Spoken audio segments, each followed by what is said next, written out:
Hello.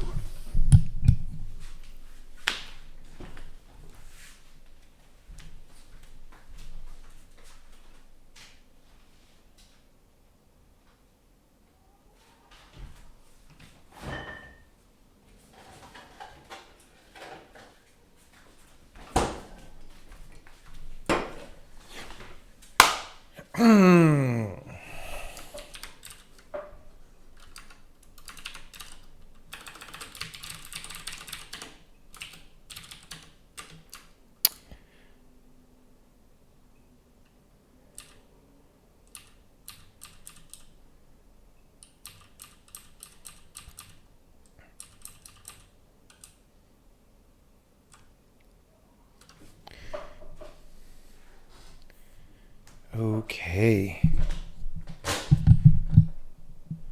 Update autocomplete. Advance autocomplete.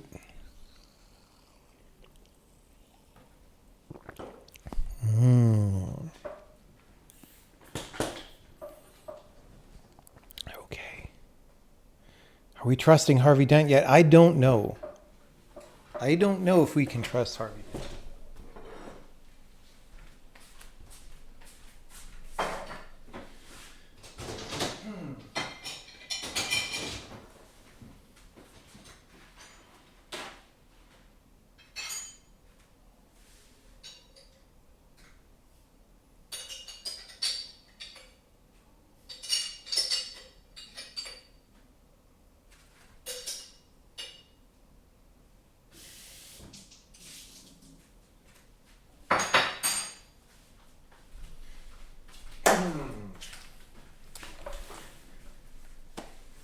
How do you make a constant argument? Well, first you claim something that you have no evidence for, like everybody on the internet does today. And then you persist in that claim despite... And you support it by saying things like believe science or something, right? When you only say that about some things and not other things...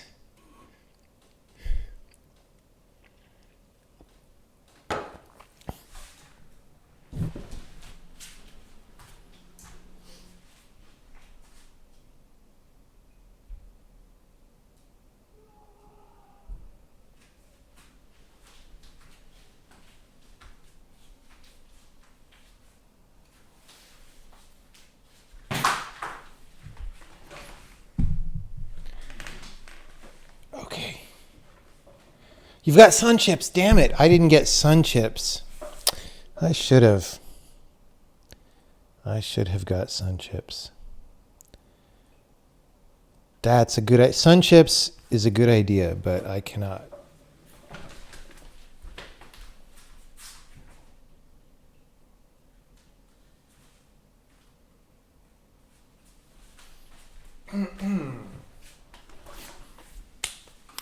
Okay, so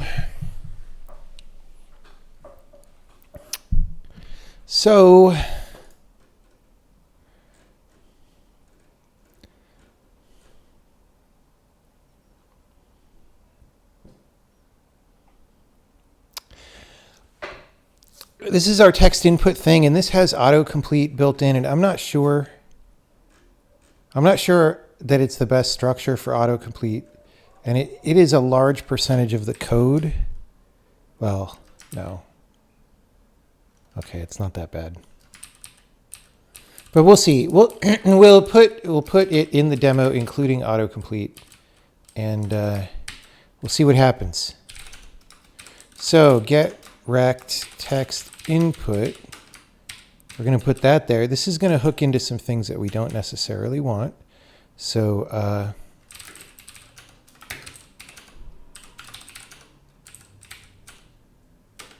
going to do that. And then here we're going to go text input. Let's actually put these. So these are like concrete things, right? And these are like on background in some way. Okay. Text input. Now the thing about this is like less ImGUI-ish, which is interesting. And so maybe we want to change that later. Maybe we don't. We'll see.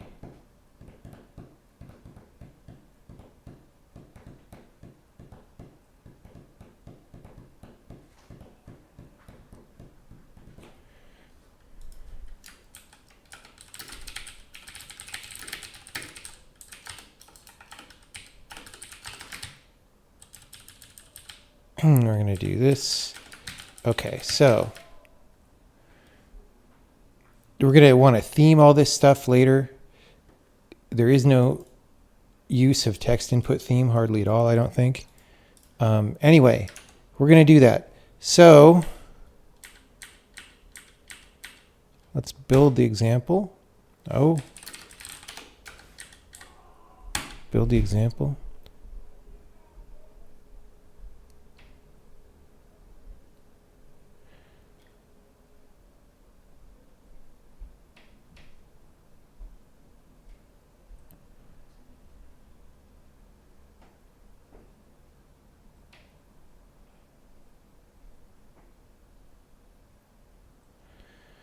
Okay, so this uses, so dynamic font, we just changed to font. Boom. And it compiled. Again, probably because we're not using it. We'll see. So this is also, I don't think this is the part that draws at all. I think this is just the text input implementation. So where do we do that in Sokoban?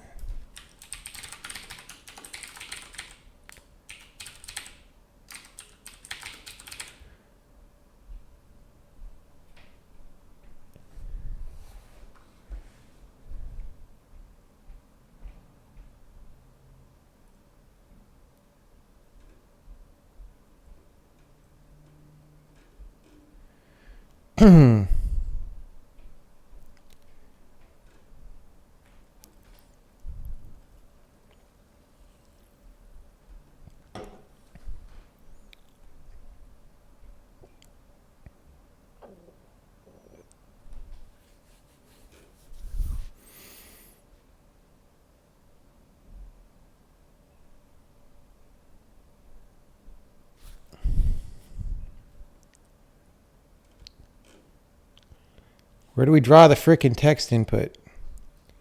Oh, we have do text input. Let's try that. World panel. Okay. Oh, Sokoban.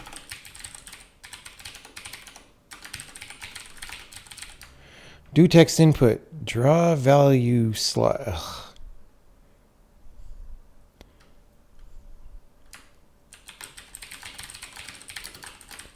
Like what? Why is this here? Okay, so let's kill this one. We're going to put this down here for now. That's all going to have to change. And then draw value slot.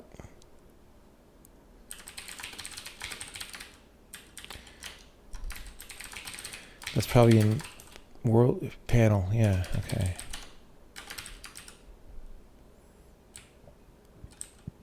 Look at all this.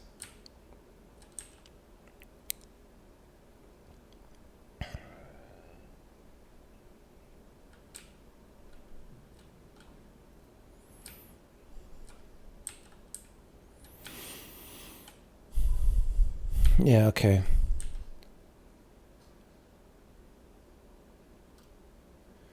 This is like code that was made for other things. and that slowly migrated.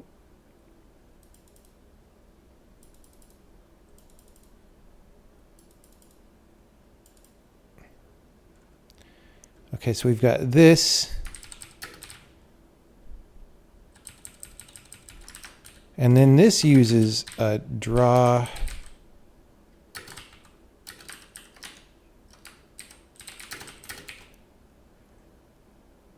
text input.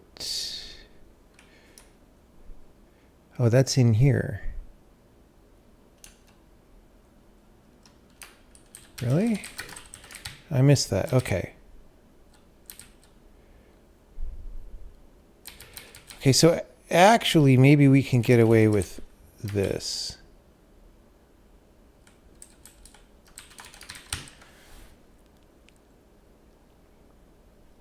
I mean, we're going to need some equivalent of this, but okay. Okay. Good.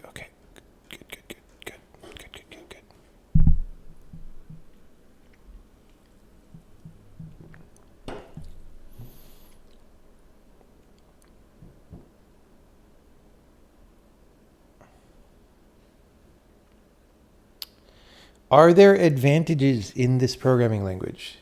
I mean, I would not have spent 7 years working on it if I thought it was the same as C++. That is just not the thing. This would not have been done. Okay. So we're going to go to the example, and we're going to have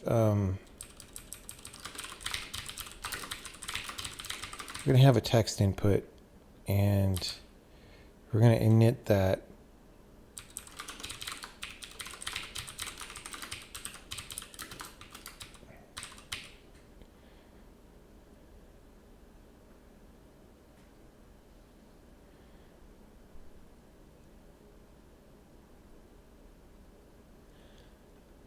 You know, I feel like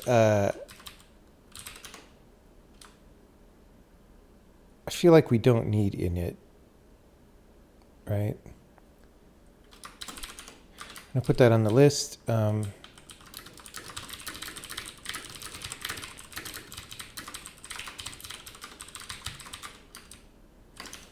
Okay. All right. Whoops. Come on, bro. All right, so we do not yet have a text input. That is fine.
Okay.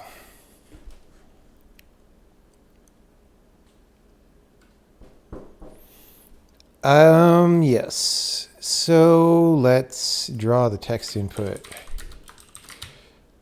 And we also, well, we need to do handle event. Handle event. So we could do that event.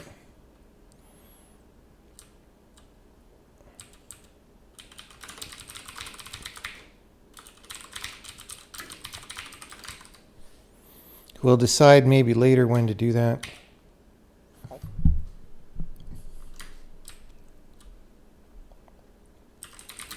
And we'll call draw.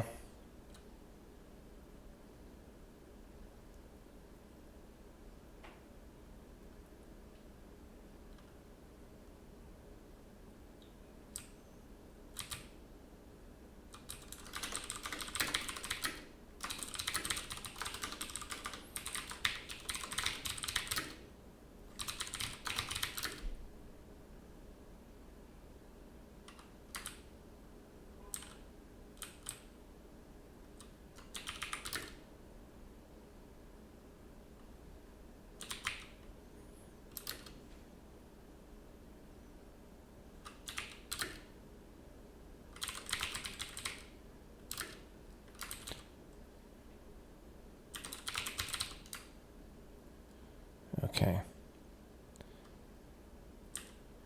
So this render target width, render target height is like bull crap.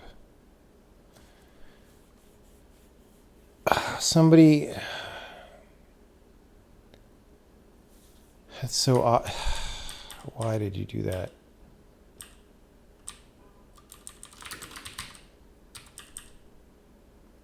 Okay.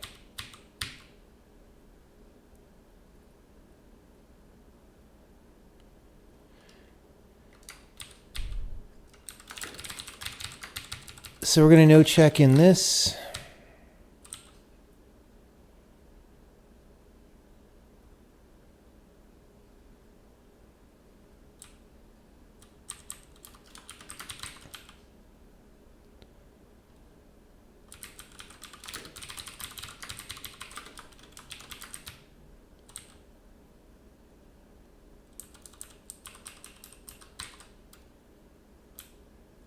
I'm just going to comment out all the note draw texts because we're going to want to be able to compile and then we'll make them work.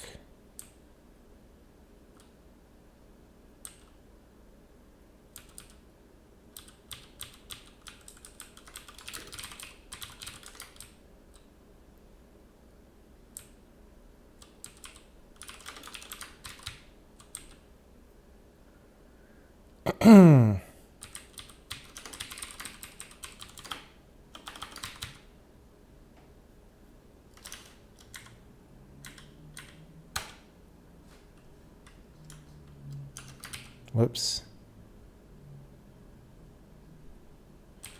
Anyway.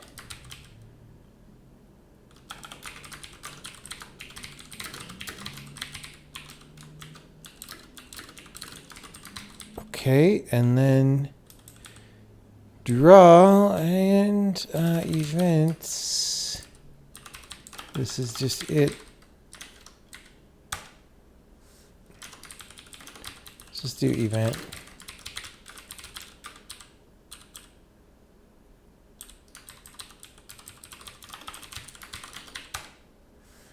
Scissor info.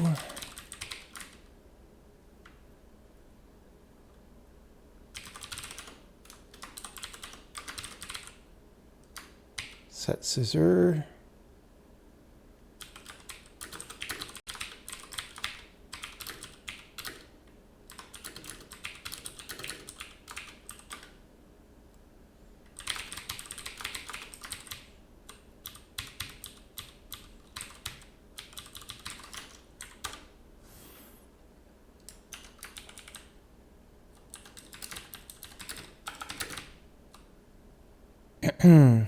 Actually,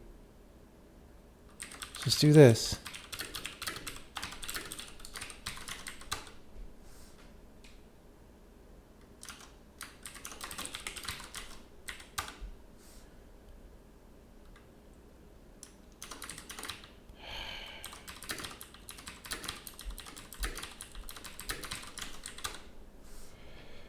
Get string width in pixels.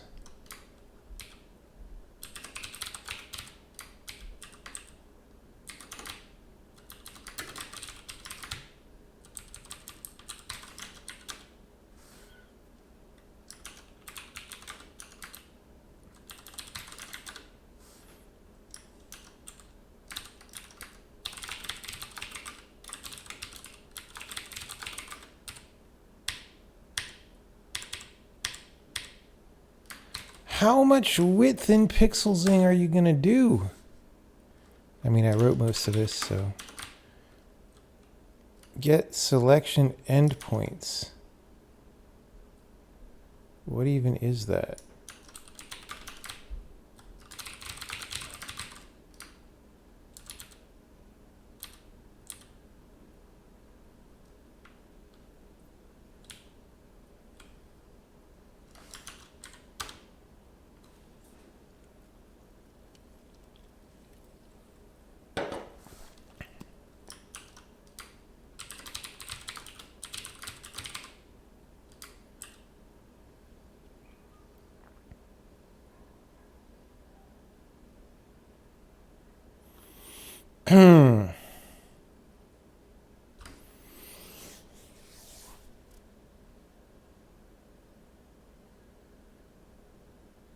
All right, we'll, for now,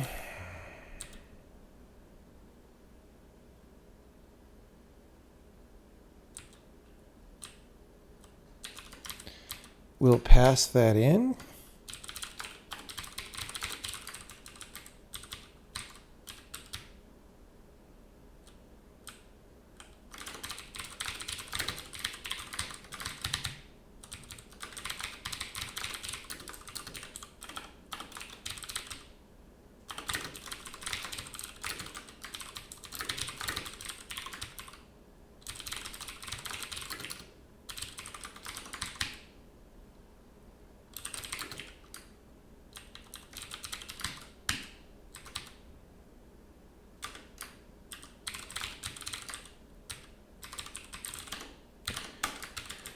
Okay, text input.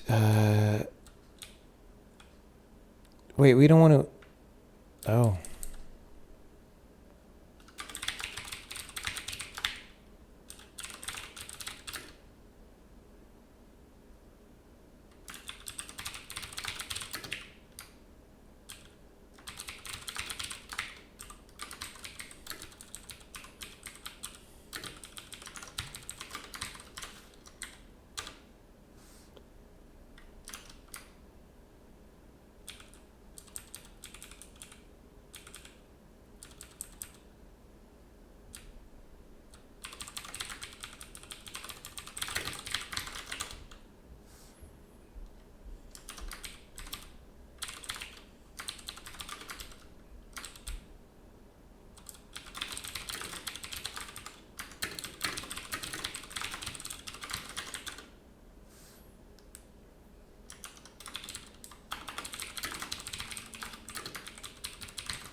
Okay.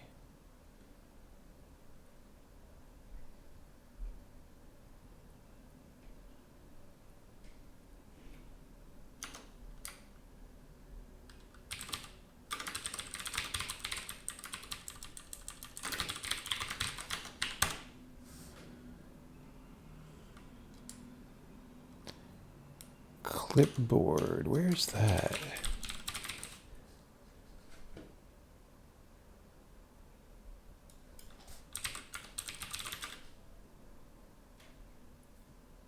Clipboard, okay.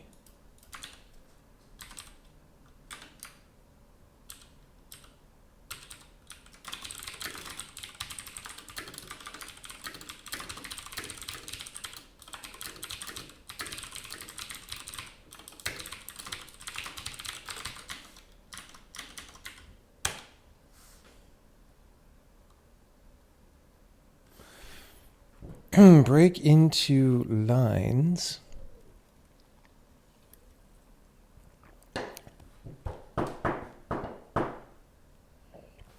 Get selection endpoints. We're just in this middle part where, you know, I yanked this out of the program where it's been living in a long time and where it was originally written. And it's just connected to that program in a way that we're trying to factor apart.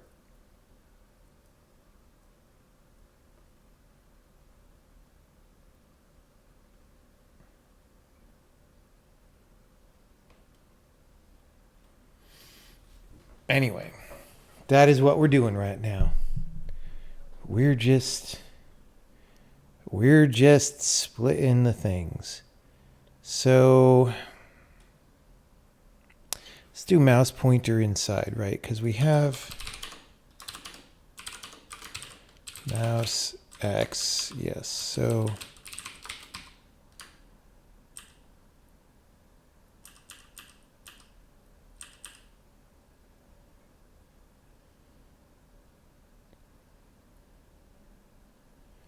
we can actually say mouse, you can say get status flags.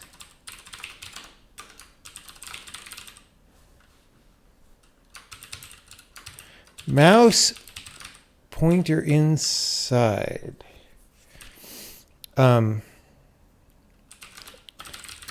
Get status flags of the rect. That mouse pointer in, I think we need to see if that does anything weird.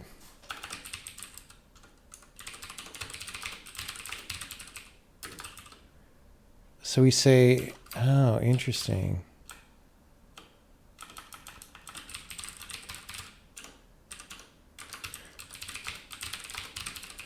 I did polymorph. Oh, okay. This is for anything. Yeah, it literally just checks anything with X0, etc. But we will do this.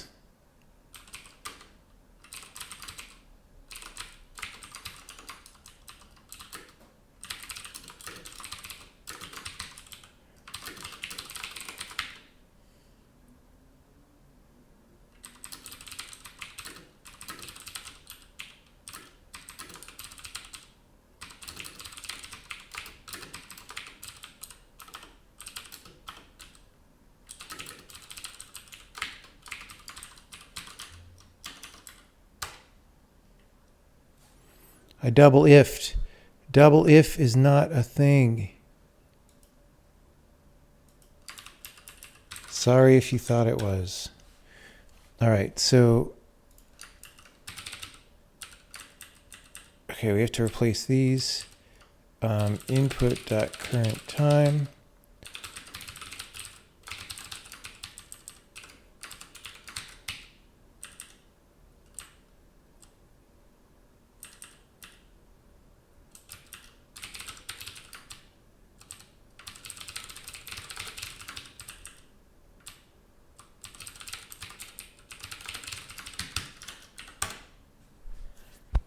Okay, break into lines, get selection endpoints.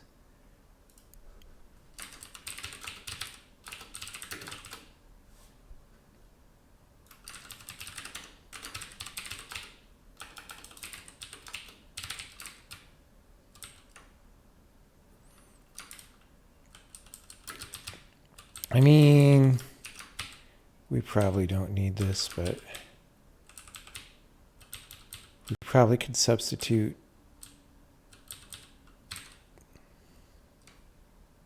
Nah.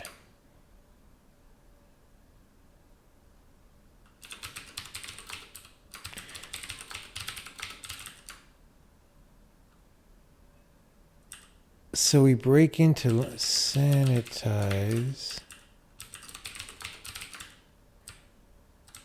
Break into lines.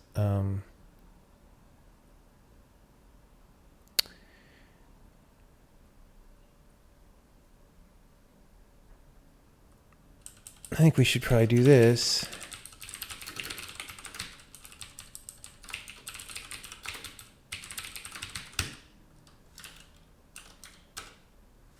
Get selection endpoints. I bet that's in console. Get selection endpoints. It's more getting string widths.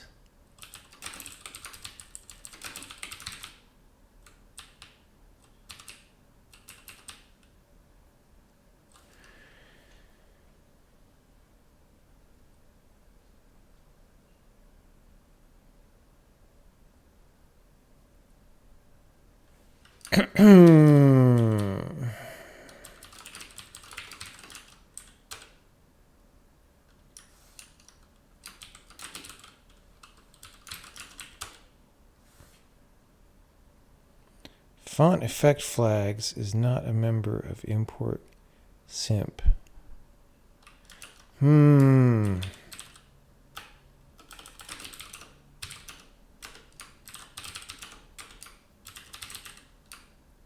Font effects.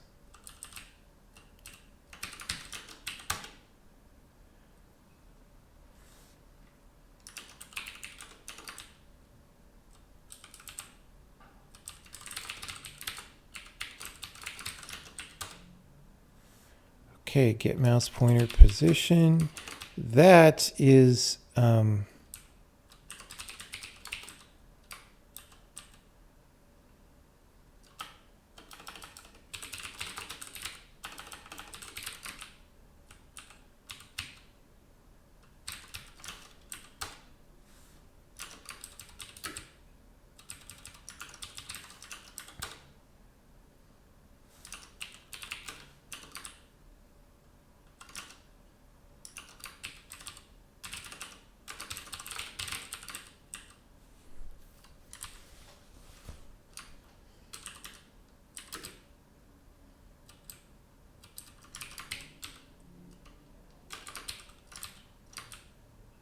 okay. Font flags.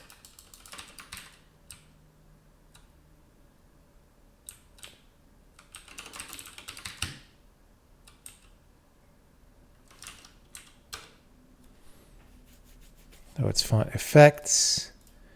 Font effects.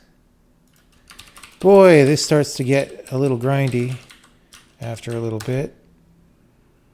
Oh, it's simped up font effects. But it's still much faster than rewriting all this stuff from scratch, maybe.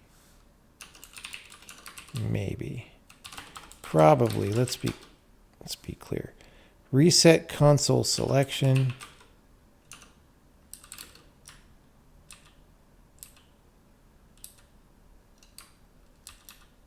I don't know why we would put that there. Okay. What the hell is going on with this error message?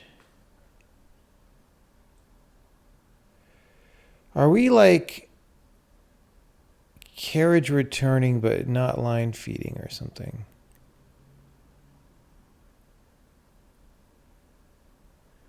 Like, how is that even a thing?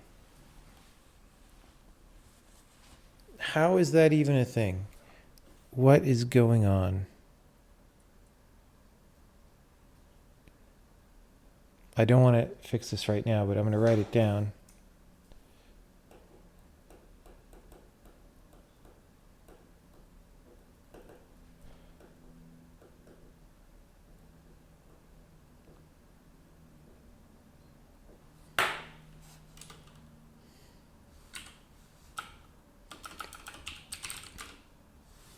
We have like a no color, yeah.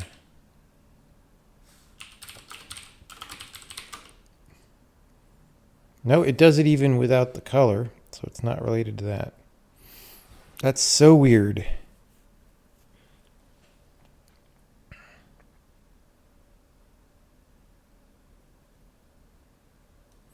Anyway, lerp.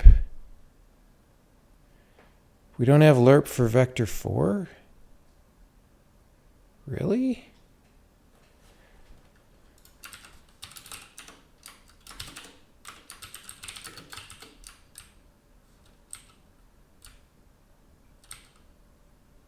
Yeah, we do. Oh, we don't have it by float 64.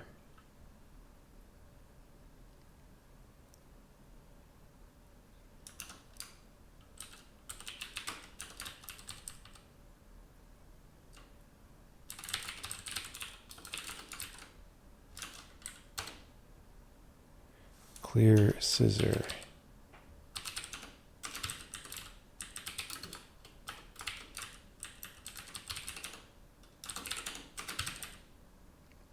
Oh, it's simp. Okay. We want a pop scissor here. And we want to push scissor on a rect.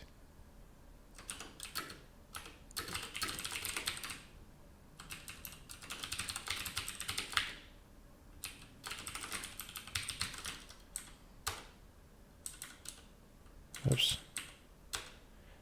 Okay, now, for some reason, we have the highly calculated entire screen is flickering effect. That's great. It's exactly what I meant to do. Note that the text on this button is no longer drawing. That's, you know, obviously.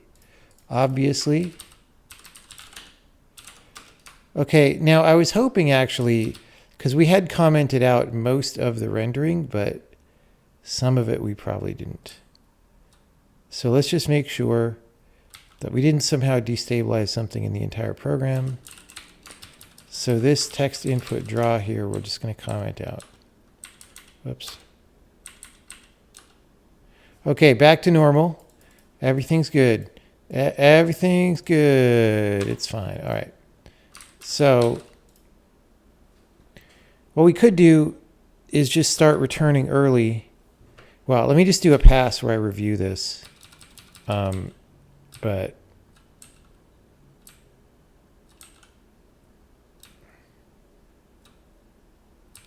I mean, what if I just return here? Busted. Okay. What if I just oh,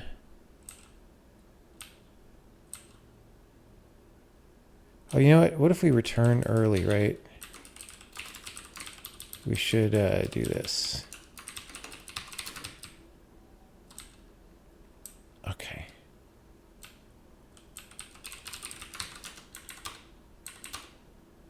That's great. I mean, maybe the scissor was the problem. That's great.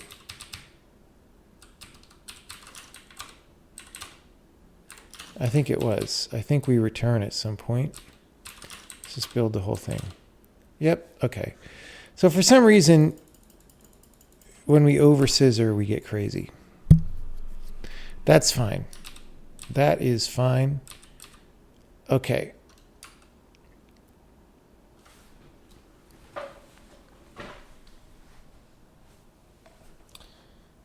We're finally out of the most grindy part.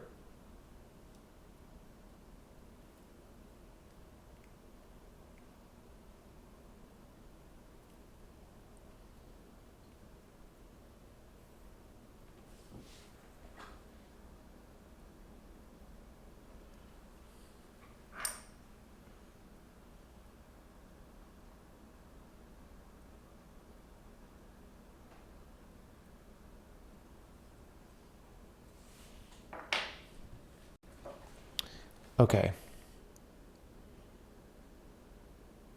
So,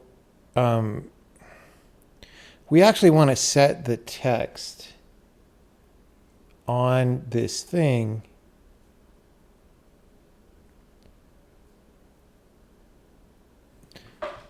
because I think when you haven't clicked on it, it's just supposed to like draw the thing, right?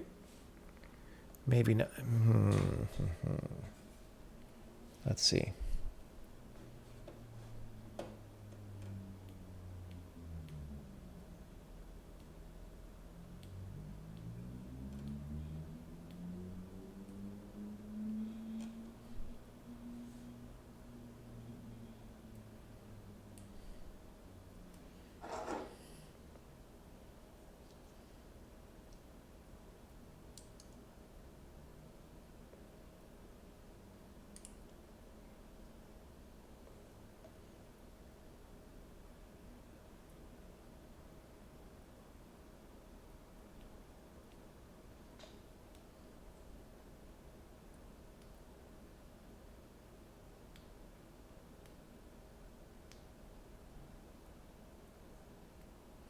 Gamerade619 can use some time out from the stream. Really? I mean, I don't know. If he's from San Diego, I don't know if I could ban a fellow San Diego County resident.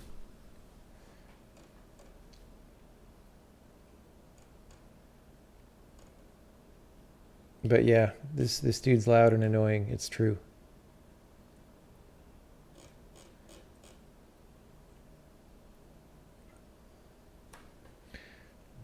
All right, so I will ban you if you do not chill. I agree. I agree with the people.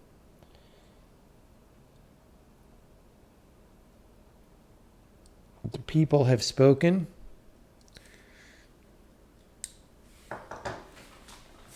The people have spoken.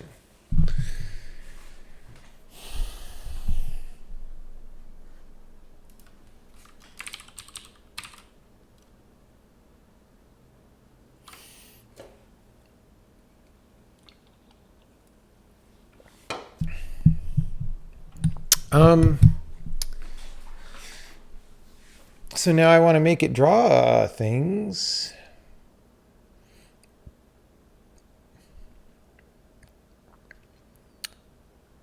Like, we're not going to have a selection yet, so we're not going to worry about that. This is autocomplete. We're not going to worry about that. This part is probably what we want.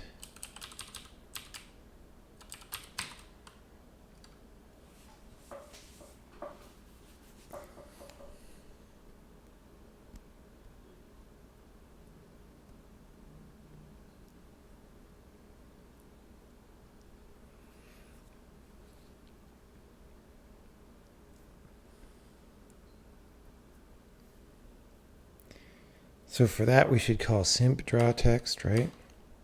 Probably. Probably.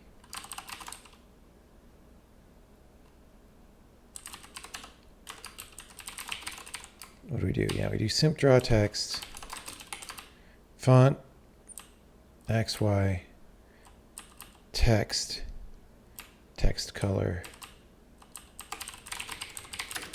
maybe effect.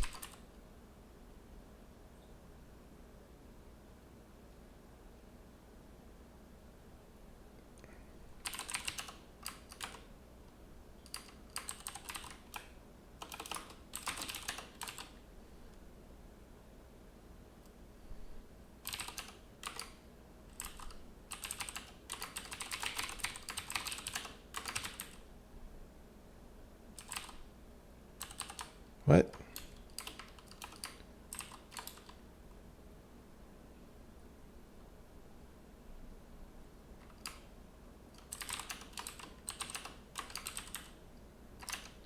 Where is it?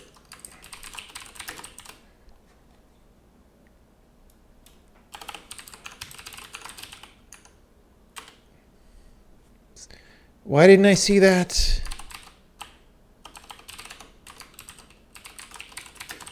Oh, because I was at the bottom of the file and I assumed that was the top of the file. Okay. Makes a lot more sense.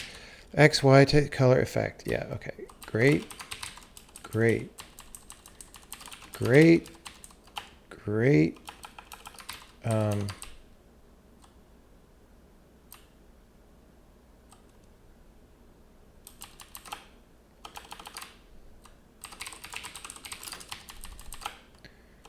I hate this function.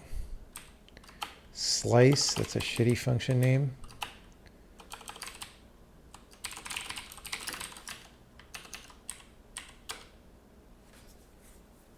Draw text. Simp. Simp.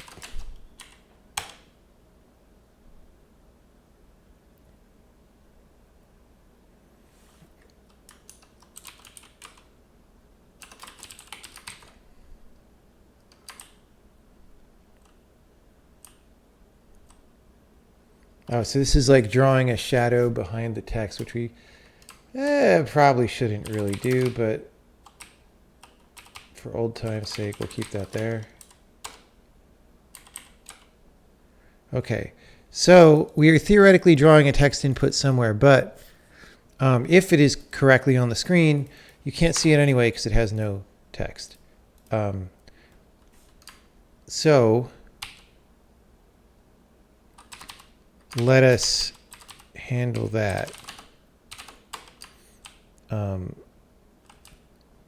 text input stuff.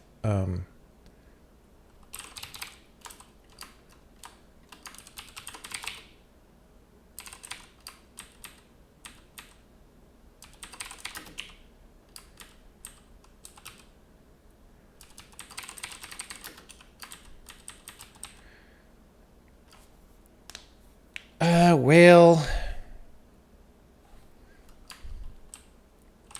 let's write this. We'll set text.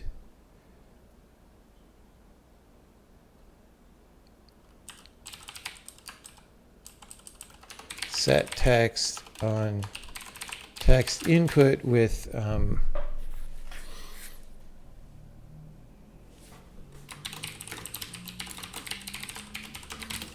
like that.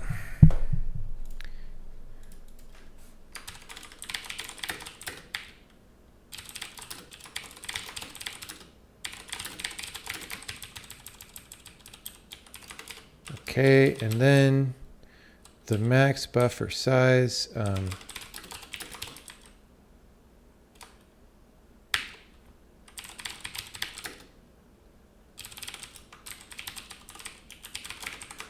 don't know if that's the right max.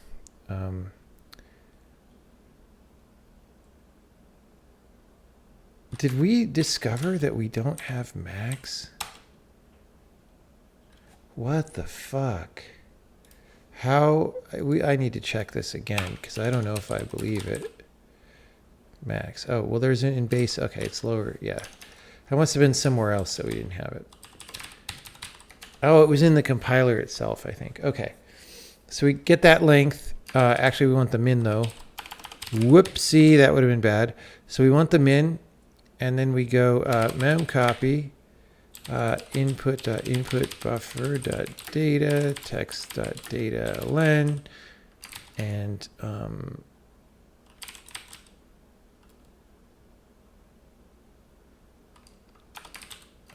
input text data equals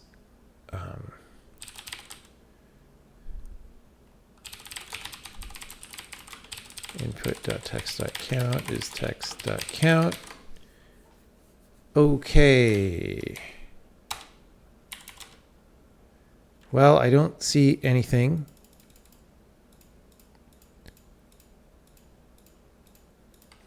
Although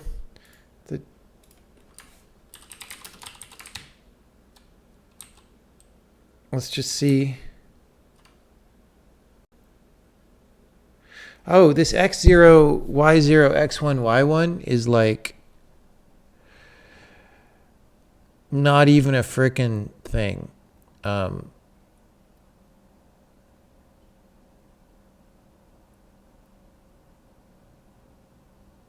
Like these are just 0.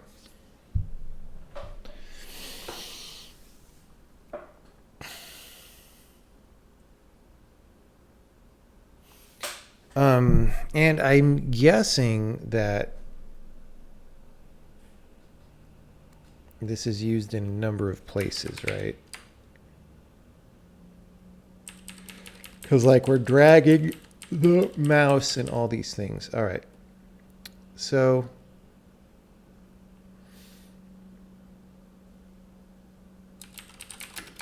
when we do draw on text input, we're going to pass a rect. And we're going to say the opposite.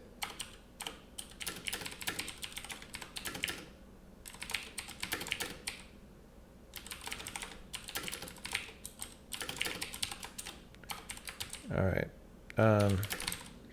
So that means that this guy needs to know the rect.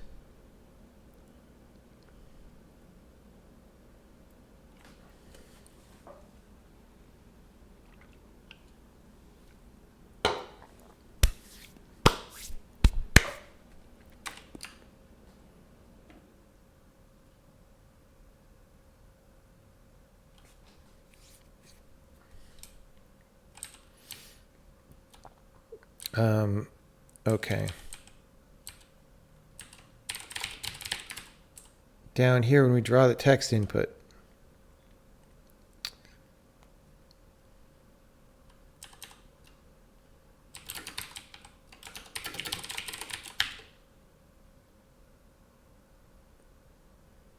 Also, this text X, text Y, like WTF is going on there.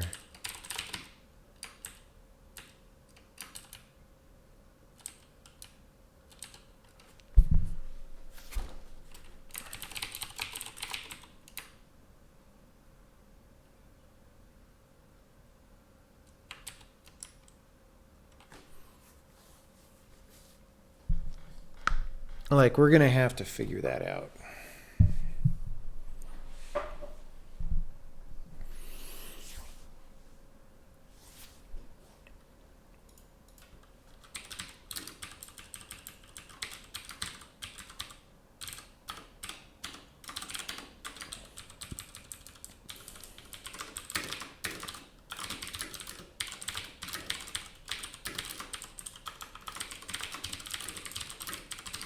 Okay.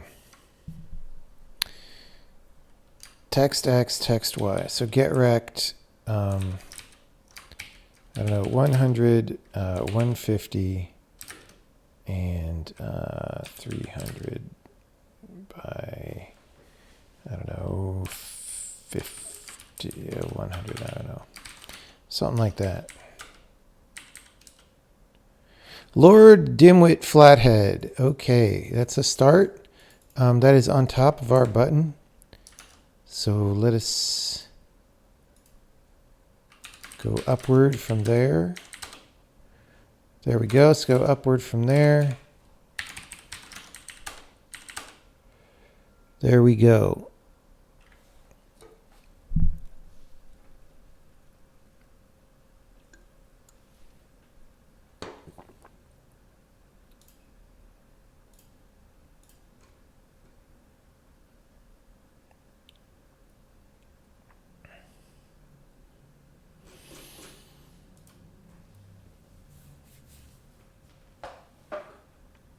All right.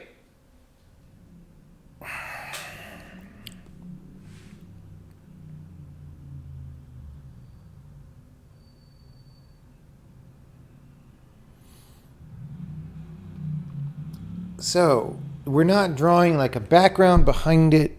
We're not doing any of this stuff, which we certainly could. We're not handling selection right now, I guess, or maybe we are. Who even knows?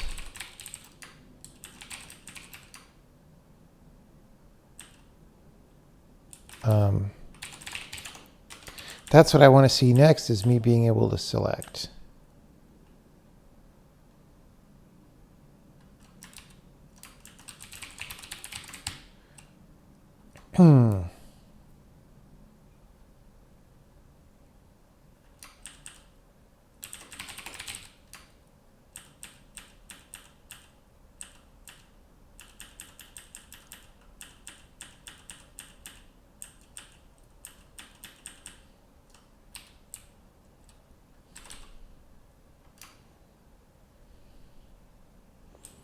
Like, why are we doing else if here?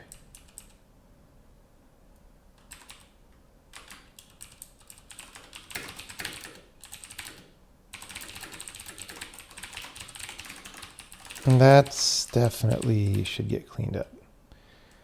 Okay.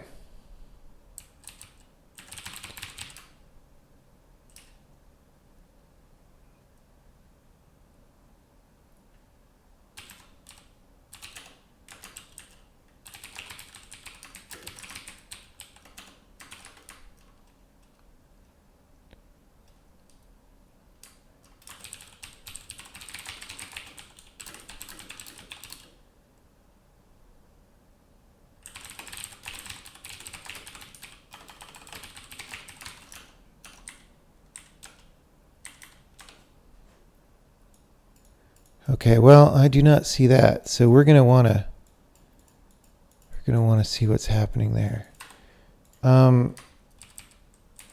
This does tell me though that I can do this. Great.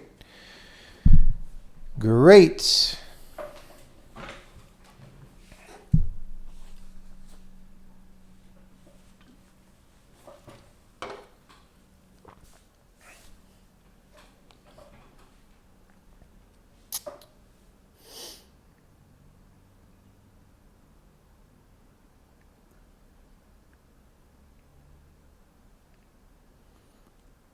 Okay.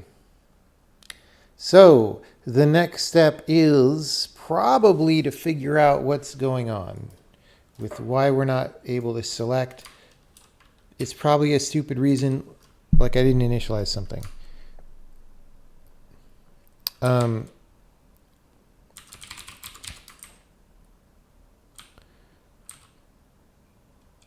Okay, this is cursor, which we might as well do.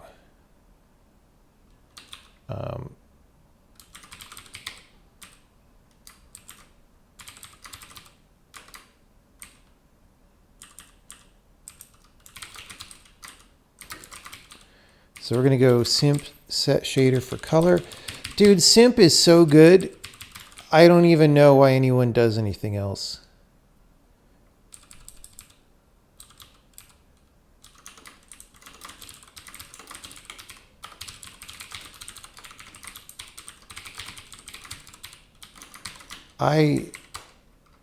Whoops. Why does anyone do anything but simping? It doesn't make any sense. All right, so we're going to go to text input. And we're going to go button left. Okay. And what happens if we click it? Oh, there we go. We say get rect. Status. Ooh, really? Why? Okay. X is plausible. 300, 100. Wait, that's width and height. 100 to 400. All right. And 400 to 500. So this should be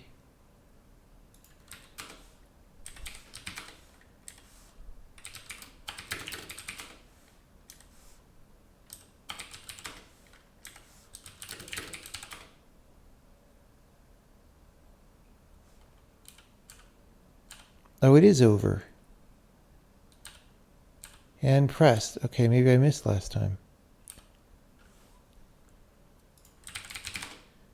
Status is over. Deselect cursor tracking mouse.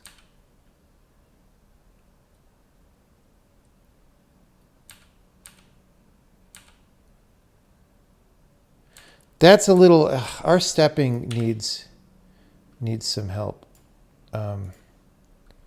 Okay. So let's see cursor tracking mouse.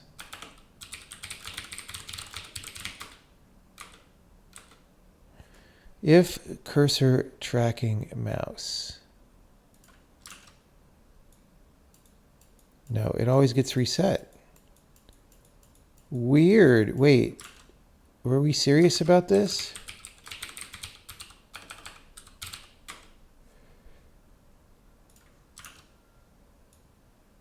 Okay.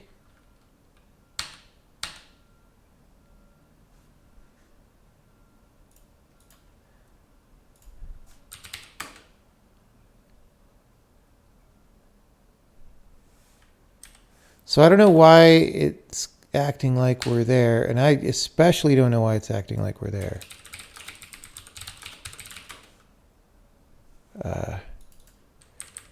Input arrow, that is true. Yeah, so we didn't really run that line.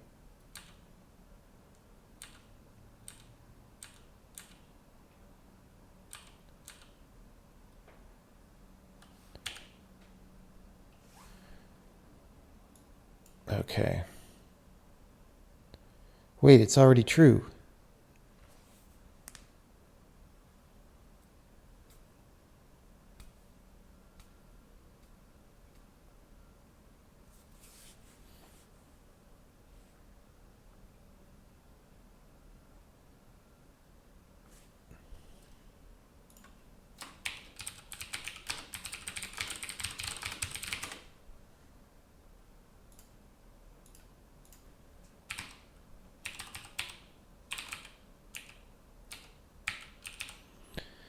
Oh boy.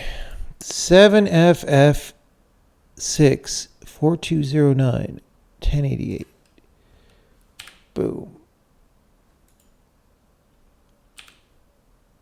It's like, okay, now it's false. But like supposedly it was tracking the whole time.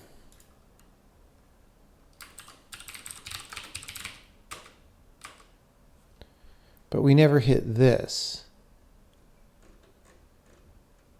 Why, Black Dynamite? Why?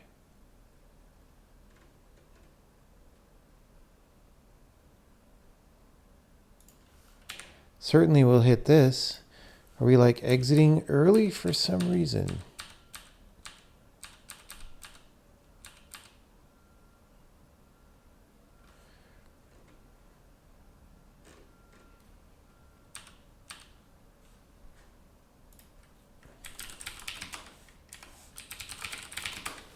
That's fine.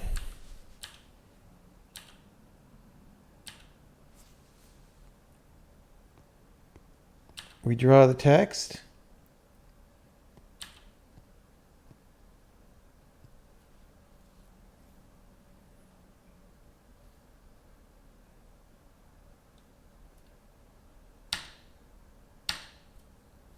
Oh, it's if not active. What? Oh, we don't say active on it. Okay, guys. Remember when I said we'll figure out the focus? And remember also when I said it's probably a really stupid reason why? Yeah.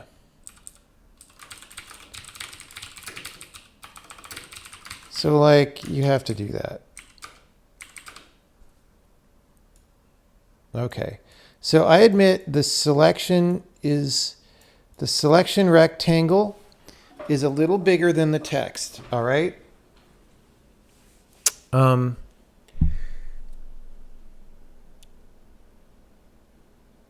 It's just a little bigger, but watch this. Oh, I can't triple click. If I go here, I hit Control C. I go to the console. Actually, no, let's go to Emacs. And I go, yank, Lord Dimwit Flathead. Oh, that's so good. What if I want to put, well, we probably can't insert into it, can we? Let's see. Can we? Ah, there we go. Oh, I can edit. Oh, I can totally do all this shit. Okay.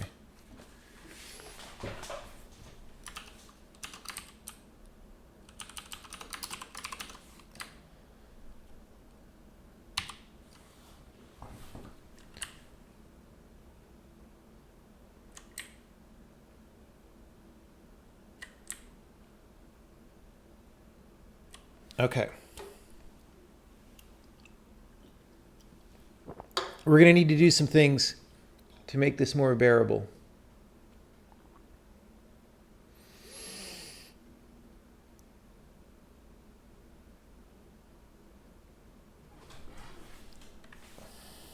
Look, I can do this. I can select. Oh, we need to do double and triple click. I thought we did that. Maybe we don't.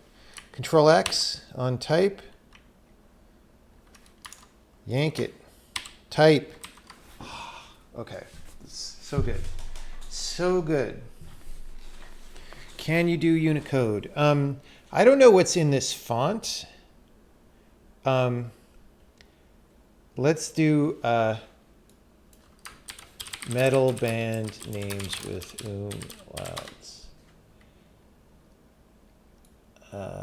Well, they said metal umlaut or rock dots, right? So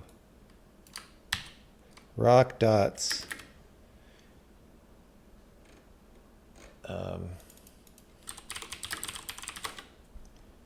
Greek letters.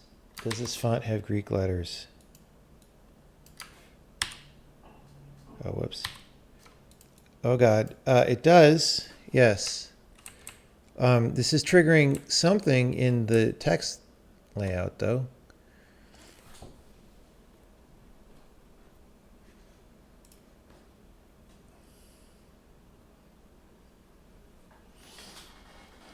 So, like, yeah, what we probably don't. So here's what we don't do right now. And I'm not sure what's actually the best way to handle this, right? So if you paste some Chinese in here, it's not going to render because this font doesn't have it. And we don't really do like a fallback font system right now. Like I think when you're in your web browser or something and you just paste something into a field, I think it must have like a set of fonts that it searches for that character, like in priority order or something. You know what I mean? And we don't really do that. And I'm not sure what's the best way to set that up.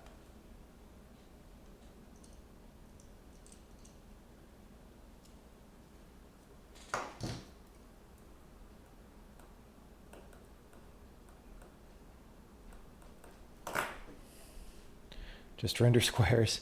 Well, there is an official like missing glyph. Okay, so if I paste someone's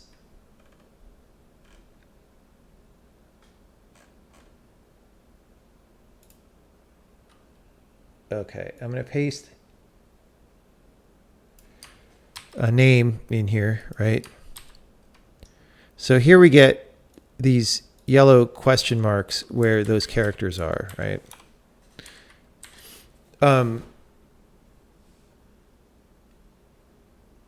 But I believe I could paste it out, and I think Emacs will do it, right? So if I copy this and I paste this, yeah, we get the actual character.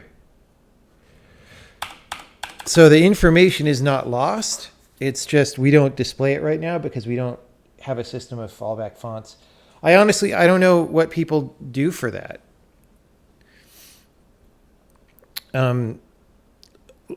Like, should we package a default Chinese font that's gonna be pretty big? Maybe that's an option when you compile. I don't know.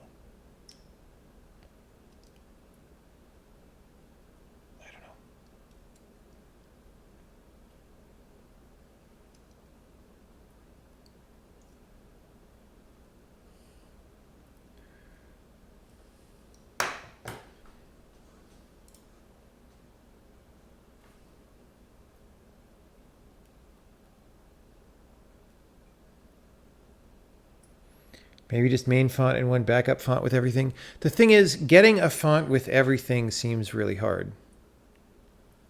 You know?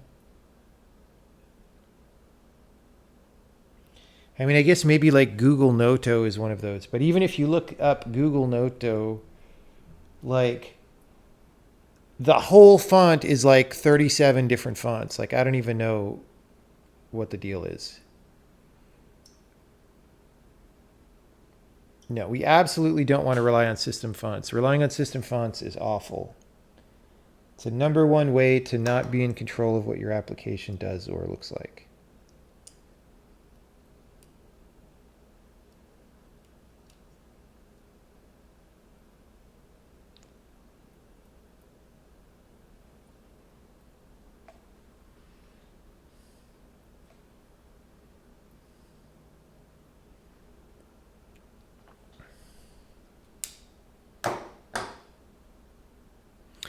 This is for general UI in this programming language, but again, like we were discussing earlier, I have a little bit more of a game engine sensibility about how UI should be done, but this is UI for general programs.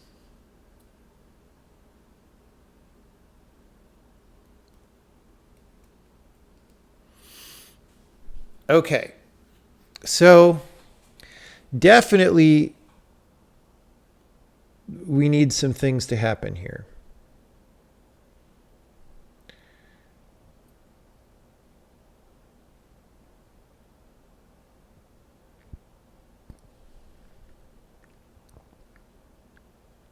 Okay, question number one. Let's start doing the theming for the text input.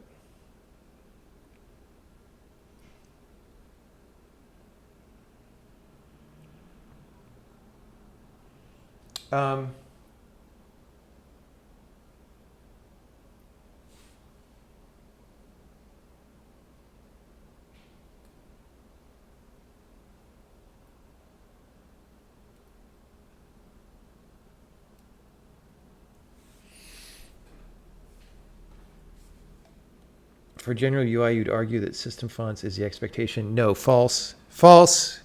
We are just not even in the same universe of development. Absolutely false.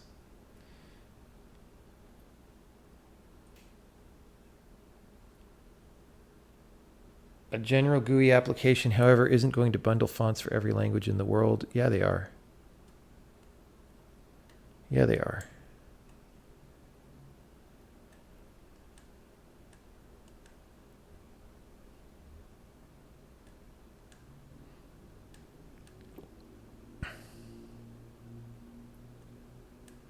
Maybe there's a way that we could fall back to system fonts so that you don't have to package one, but like, I don't know how to do that reliably.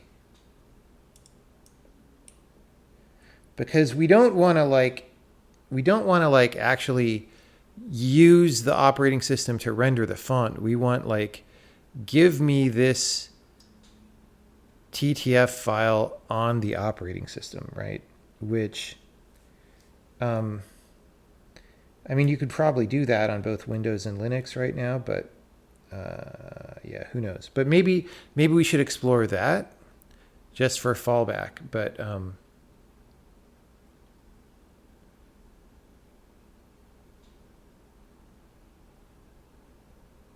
yeah, I mean, that's the point, is like trade-offs, like especially, dude, if we ship a game now in 2021, you're lucky if it's only 5 gigabytes, right? Like an indie game is going to be 5 gigabytes. A Call of Duty game is going to be like 500 gigabytes, right? So like packing some fonts is not much where I come from. Now, that said, we did say like, hey, this is for general applications. But again, like Photoshop, like how big is that, right? Even my frickin' search program, like how big is that? So like just what makes sense as a trade-off changes. That said, I mean, if you're mainly thinking that people are going to read English in your thing, or one of the other languages that's relatively easy to cover because they have small alphabets, then maybe that does mean that we try to find an operating system backup font in some way.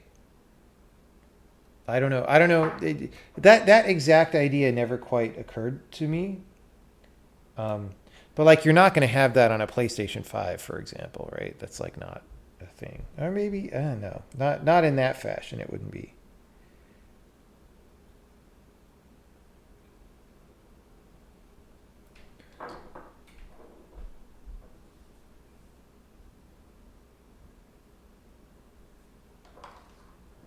The trick is not to use any fonts, yeah. How big is Call of Duty? Well, the new one, people were saying it was filling up their hard drive. Like the was it PS4 or PS5? Probably was PS4.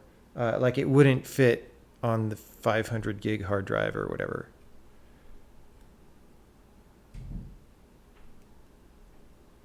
You want all your applications to have the same UI font. I mean,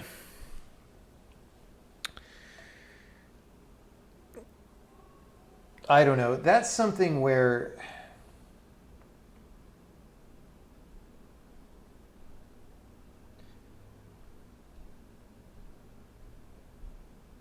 I don't know. Again, like if I make a game,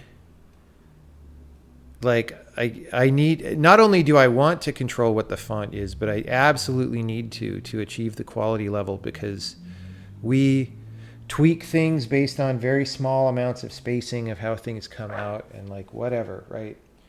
Will be like, so in Braid, for example, I knew that so in the Chinese translation, the traditional Chinese translation, for example, I mean, in general, traditional Chinese and the simplified were not that different. But like, we knew that we were going to use English words in there. So we were going to do Chinese and then English. And if you just picked random fonts for those and you tried to draw them in line with each other, they would be like offset by different amounts vertically, and they looked all fucked up, right? And so like I picked 2 fonts that I really liked, one for an English font that would meld with the Chinese and one for the Chinese font. And then I just tweaked settings on the text rendering to like draw those relative to each other in a certain way, which like as soon as you're going to substitute a different font, like that's a disaster, right?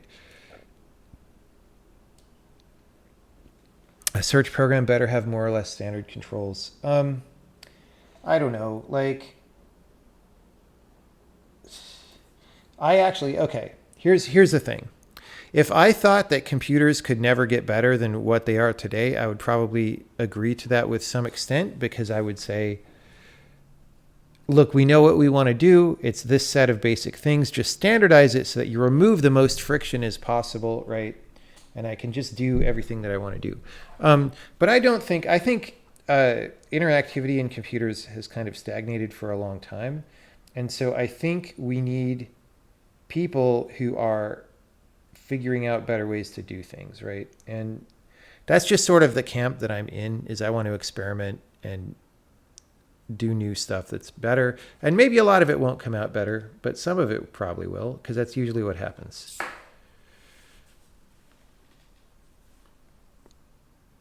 If everyone gets creative, you'll go mad fast. I mean, I already can't stand to use most programs, so it's not, it's not that big of a difference. But I agree that like there are certain conventions that you want to follow.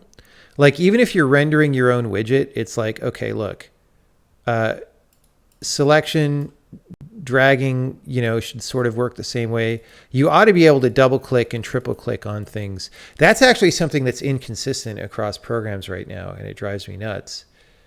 Like Visual Studio does something different for double click than like standard like Notepad does versus, like it's that kind of thing I do think should be standardized for the most part.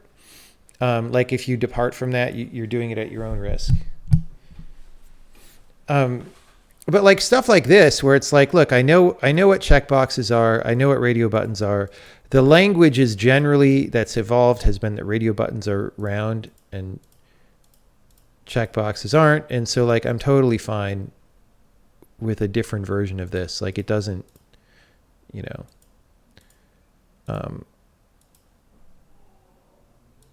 okay. Anyway, we want to start theming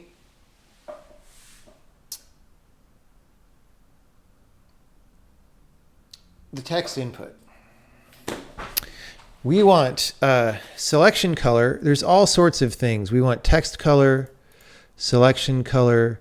We have this shadow text in there right now, which we probably should get rid of, but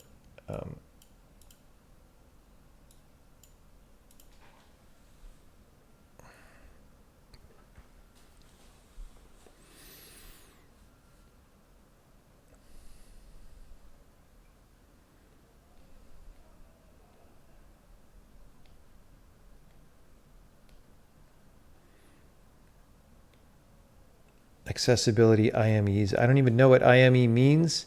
There is a lot you'll have to reinvent to please all users. I'm not trying to please all users. I don't care.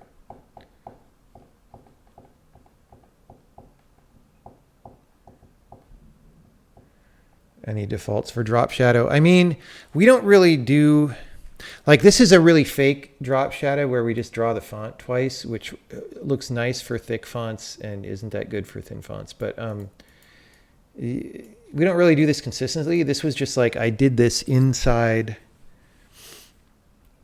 the game because why not, right?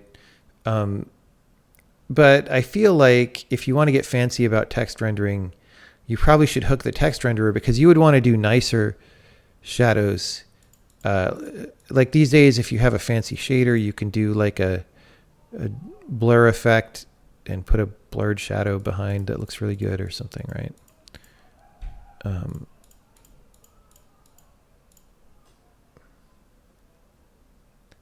Input method editor.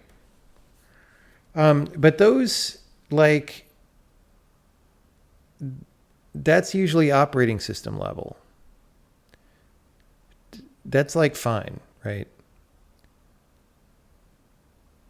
Like that comes to your program through Windows events that have the key code or the whatever you call it. So I bet that actually just works. I don't have a foreign language software keyboard installed. On Linux, you probably need to explicitly support it. Well, that's Linux, dude. That is not my fucking problem.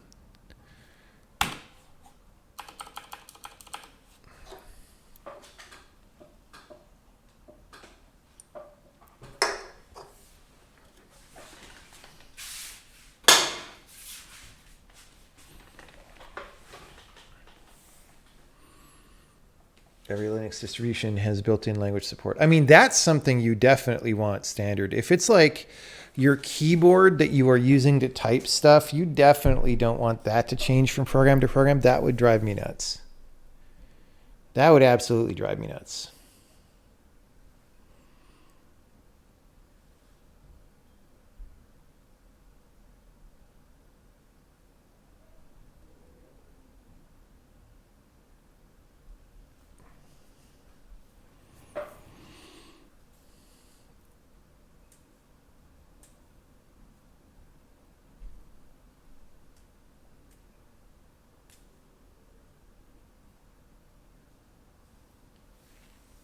Okay.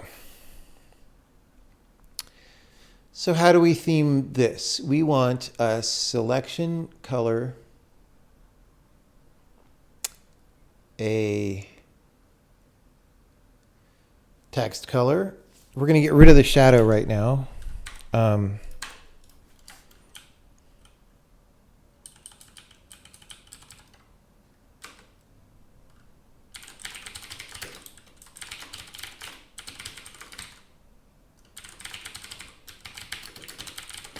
We're going to put a font on there, and we're going to put that in the frickin' theme to be consistent with everything else. Text input theme. Font is a font. Label theme.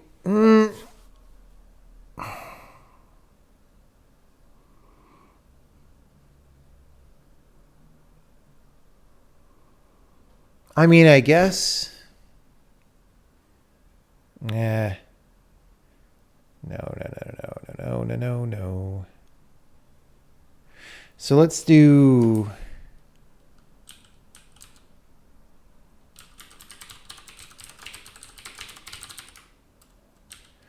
Let's do background color active.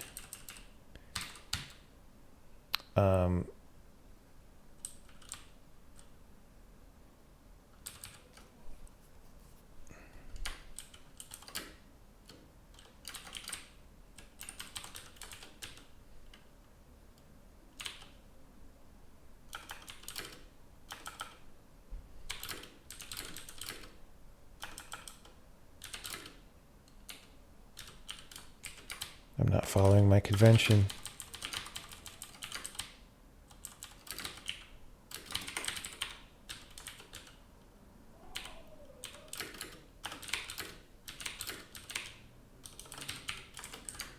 Okay.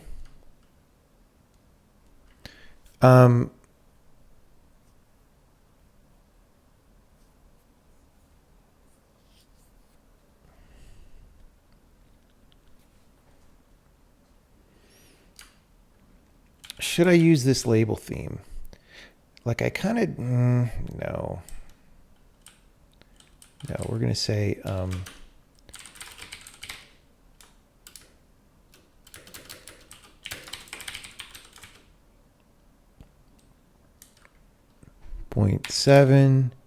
0.30, 0.301, and we're going to have an active.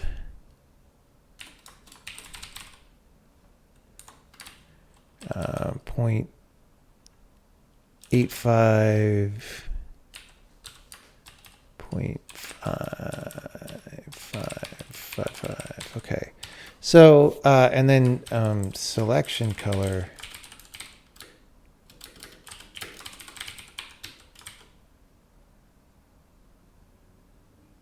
I don't even know, because I've got kind of these reds that I'm picking as the default, which is a little weird. What would be a good selection color for that? Like a violet?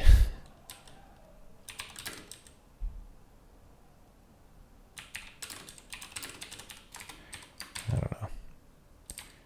All right.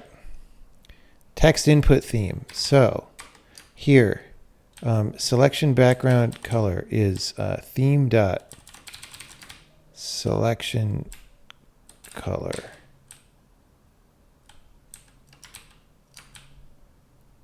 Okay. Getting rid of that.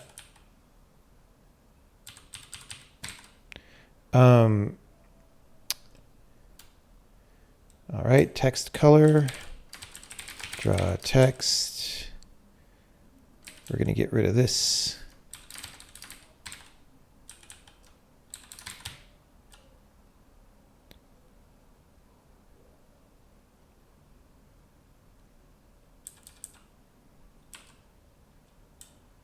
It's text color. Okay.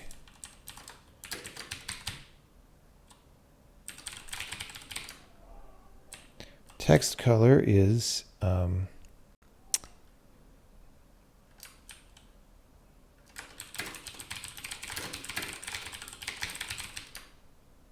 going to say active T. What do we call it? In button.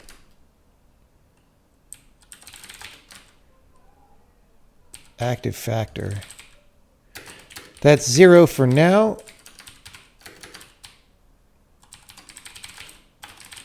Okay, text color is going to be lerp theme.text color theme.text color active factor. We're also going to go background color is lerp background.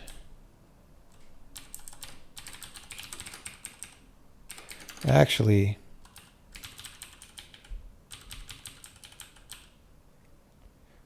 okay, we should be very consistent about this.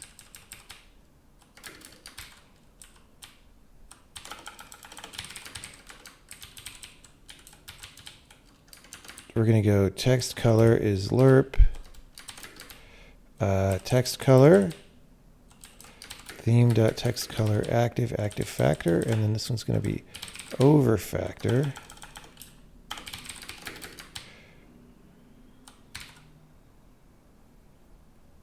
All right, so we're going back to the themes.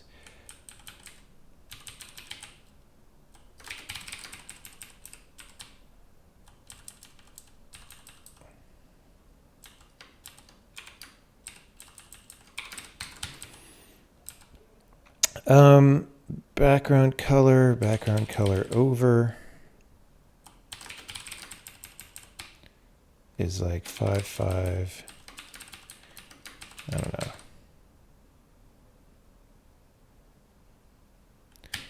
Okay. So same here, background color is theme.background color, over, comma, over factor.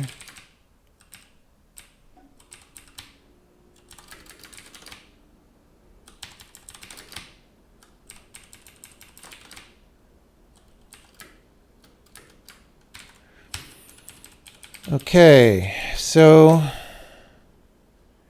that's just going to pick the background colors right now. Oh, and we should use we're not even really doing this. We're not using the background yet. Let's just make sure the text and selection colors work. Too many arguments. Oh, yeah. Took this out.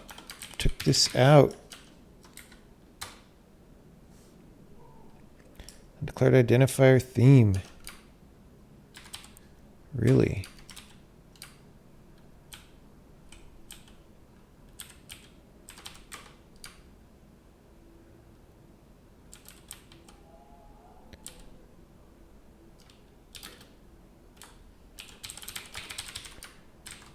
text theme.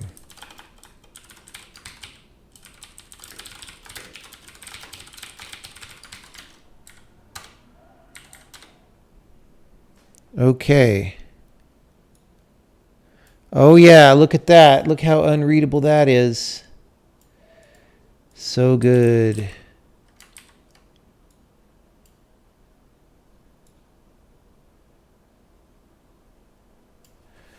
So good.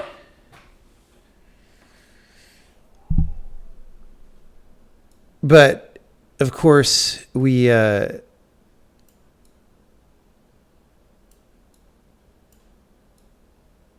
set it to active right now. So like I said, we need to figure out what to do about the text input.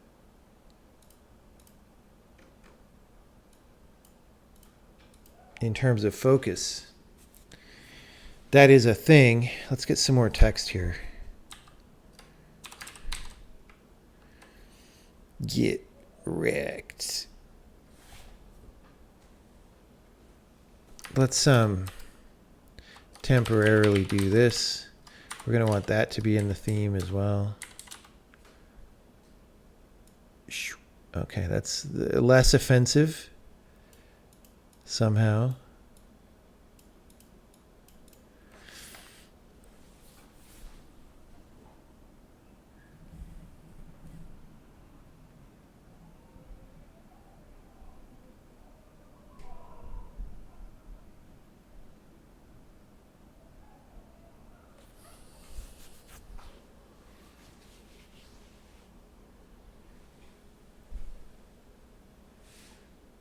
Maybe light gray. Yeah.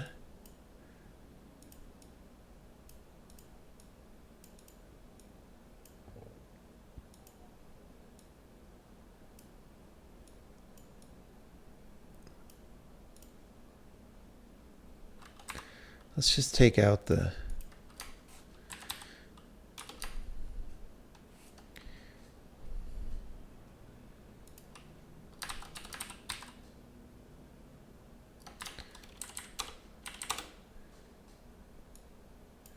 I mean, that's ugly, but it's readable.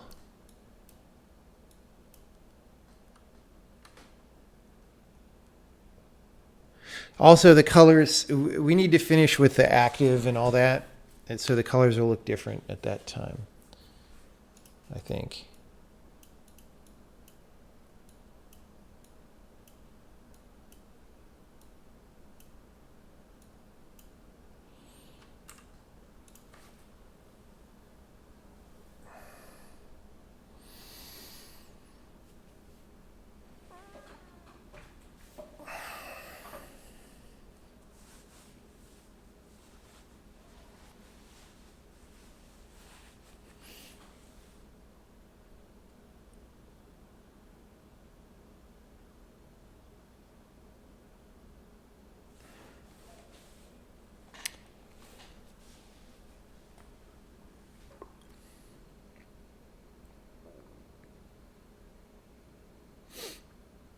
So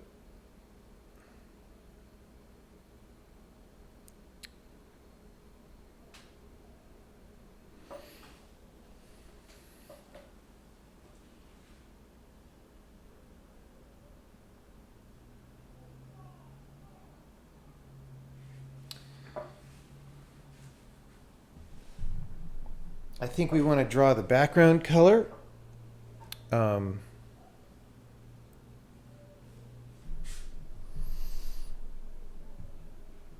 We also want to make the state record for this thing like we have for the other guys so that we can do the smooth animations.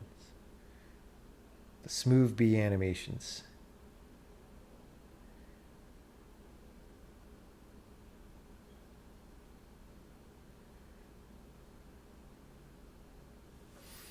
Smooth B animation.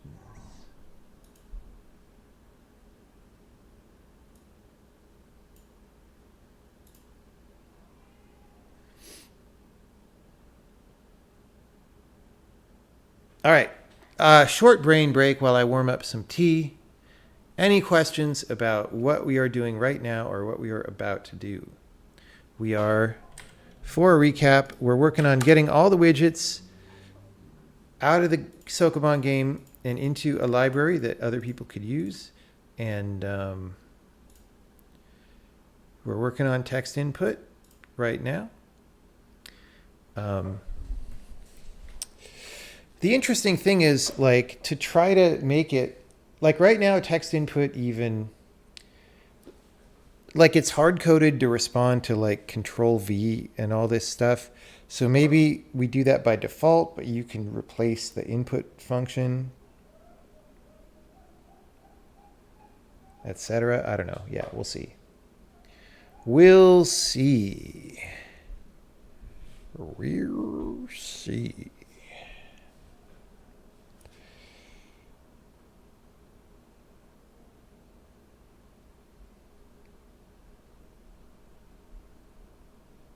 Is the text rendering done from scratch? I mean, we use free type usually, but that's about it. I actually want to get Harfbuzz set up again because the problem is that's like the only real way to do shaping for some languages, which is annoying. But so we can't really do Arabic right now through this system. But that's fine for now. It'll be remedied later on.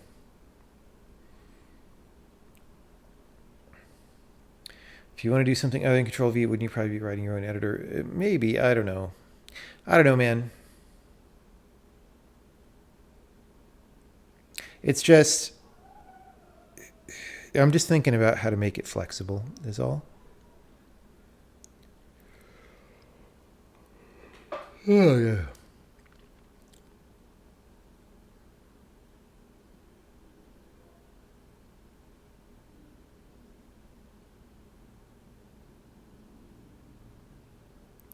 Well, I add some Emacs chords. I mean, so Control A is like select all standardly in Windows, I think.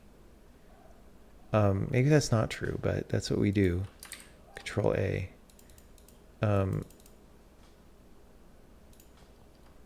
Is that true? Let me go to Notepad.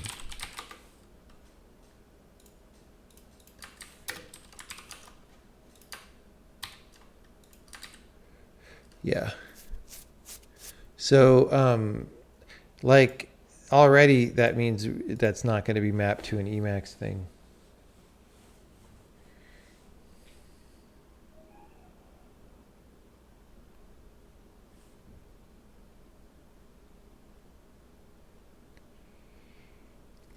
Is there a layout system? There is not yet. That is a thing that we're going to do next after all this is done. I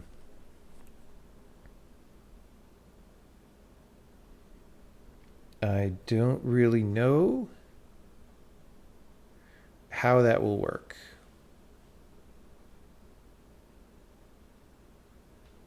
Does left and right arrow work? Yes. Yes, it does.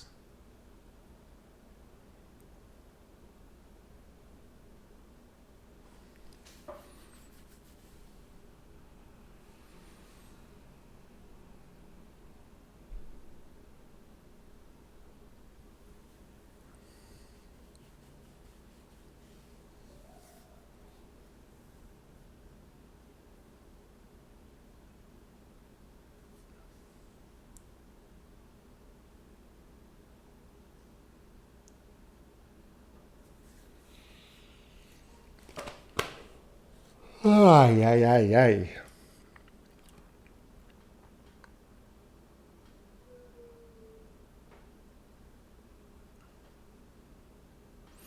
Any idea for cool features? I mean, what? We've got so many cool features. That's not really the question anymore.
Do we have any beta users that are non-Latin based language countries? We have a couple, at least. Yeah. It's not the majority.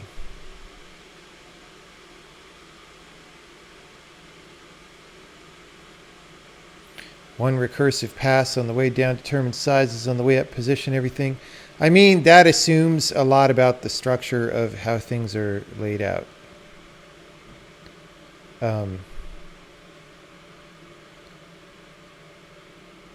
Yeah.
Whoops, I left the tea water boiling.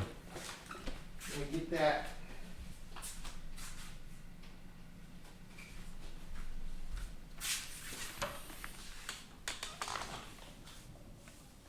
Get that.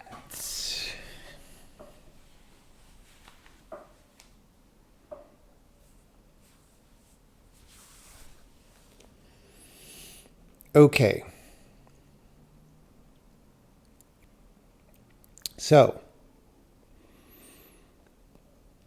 we want to say, in text input theme, we want to say,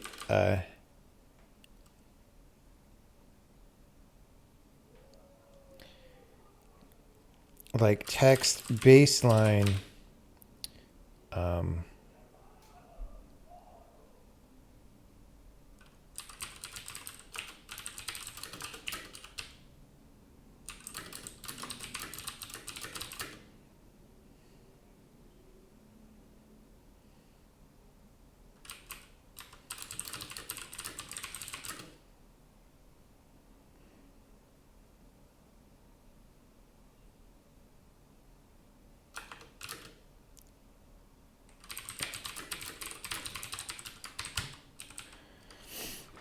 okay.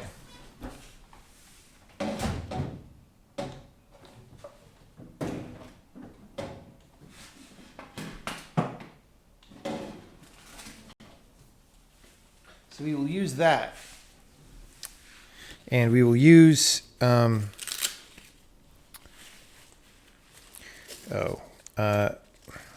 we want also the padding, because we have that text X and text Y parameter, and we want the padding inward. So let's text start point horizontal padding. How far from the left is the text start? Relative, again, relative to rect height. Okay.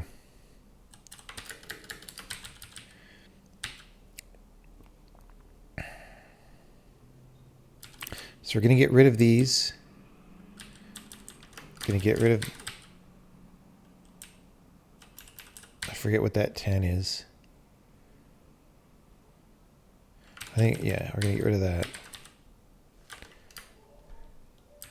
Yeah, that's the XPad. Okay, so text X, text Y, and XPad are all gone.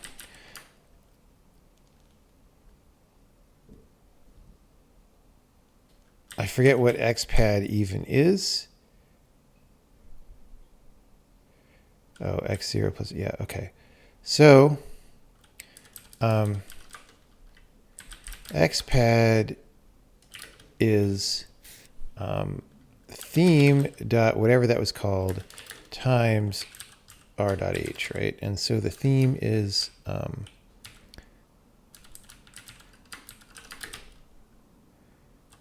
text start point horizontal padding.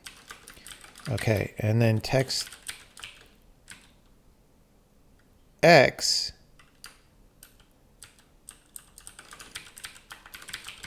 is X0 plus XPad, and then text Y is Y0 plus theme dot this thing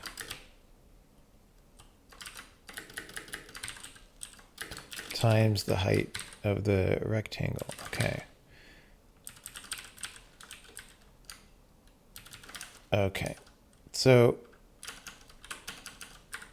okay, we're not using the color part yet.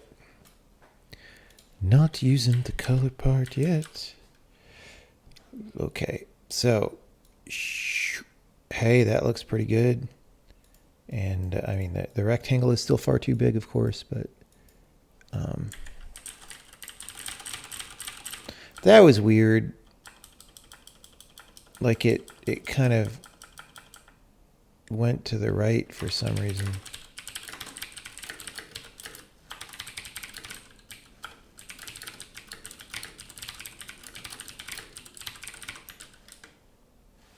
Okay.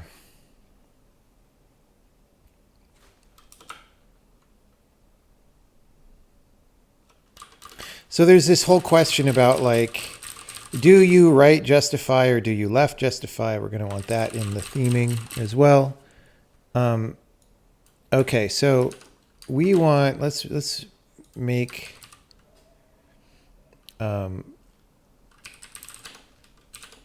this thing a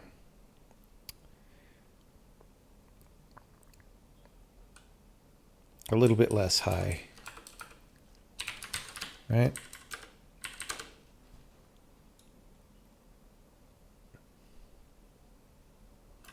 Let's go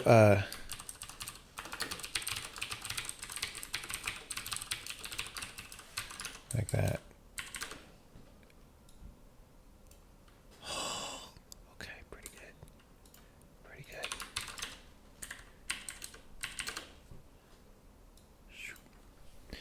Okay.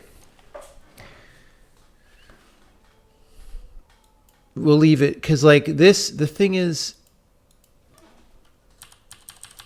see, you need some descenders and stuff to like know what it looks like. I don't know. I don't know.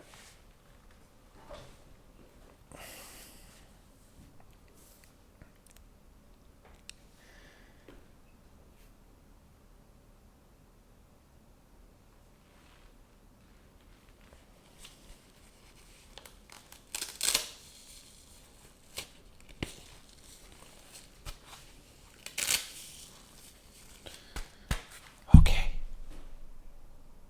Yeah. Yeah.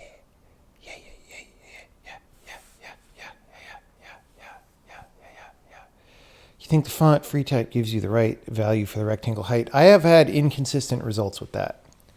Maybe I was using the wrong thing, but and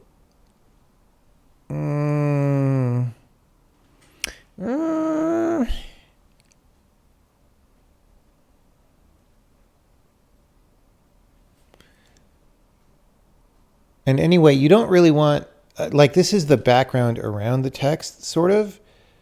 You don't really want that to be super tightly fit to the text. You want a little bit around it anyway.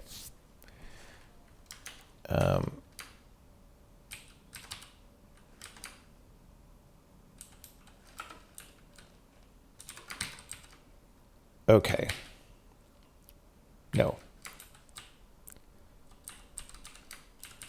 I went the wrong way with that. Okay, so let's draw the background rectangle and, oh, yeah, okay. Okay.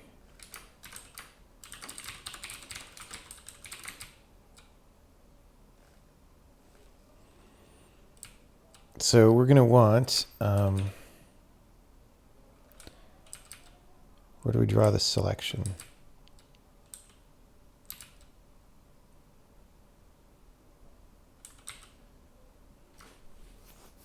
Okay. Before that, if background color.w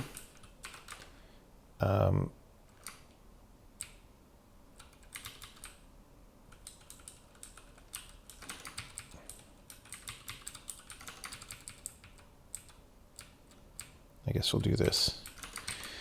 Set the shader for color and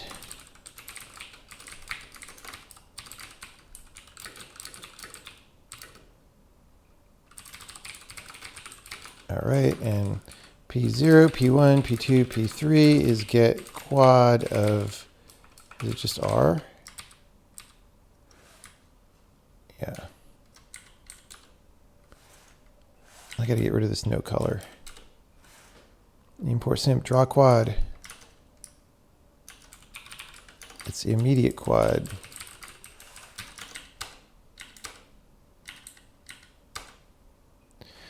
Wow, look at that background color.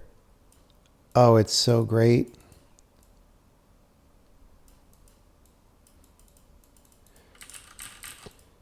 Like, what more do you want out of life than that?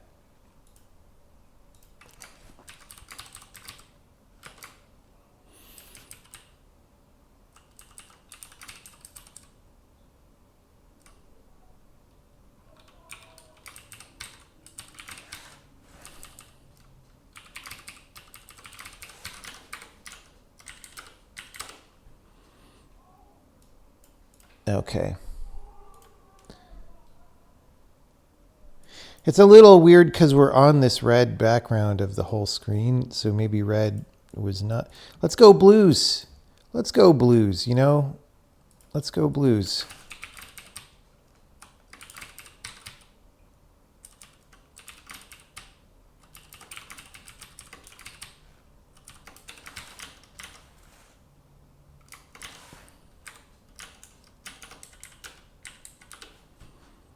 Okay, that is interesting. Let's remember to make the text color a little bit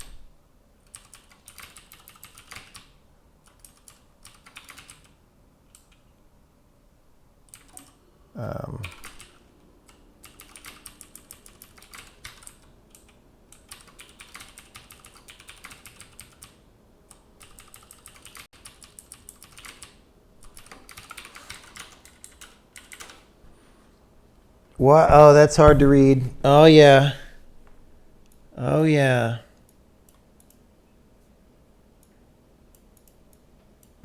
It's like the red background really makes it difficult, honestly.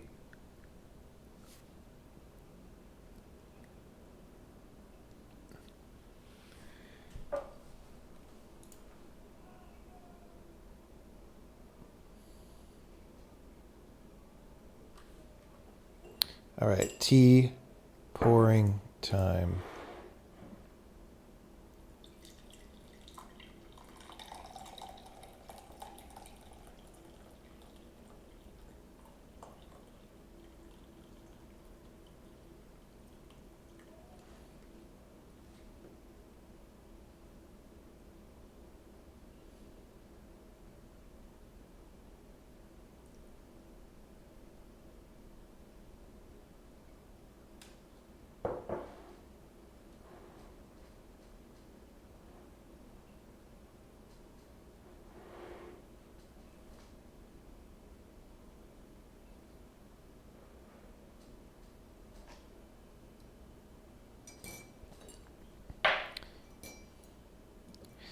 As if I didn't fucking use VI in the year 1989 and don't use it when I'm remote logged into a Linux machine and have nothing better to use. Like, oh my God.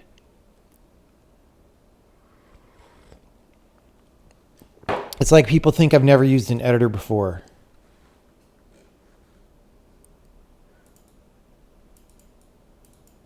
Let's make the background color on the screen more neutral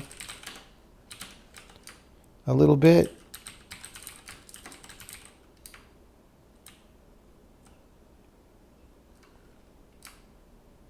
We could still keep it a tad red. That might be as red, but just try. I mean, I don't know. It doesn't. This is.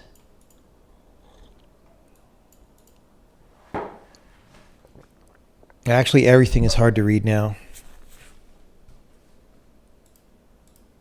It's too dark. Let's bring it up. Let's bring it up. Just slightly red.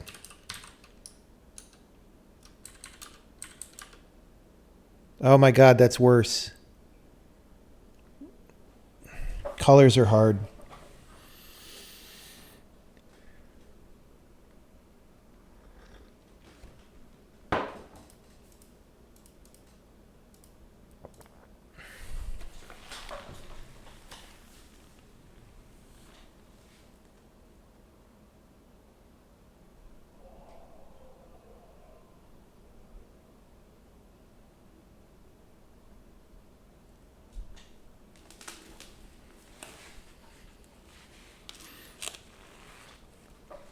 There are palette generators. Yeah. I mean, maybe I should not worry about this. Like, okay, yeah, let's do that. So I'm not going to worry about this being unreadable right now. All we're doing is setting defaults anyway, and we can do them according to a palette generator, and it's fine, right? So that is true. So right now, let us not worry about this. We are simply making things go. All right, so let us go to state, and we've got a text input state. And I guess we use button state for these all the time, so we're going to do that. And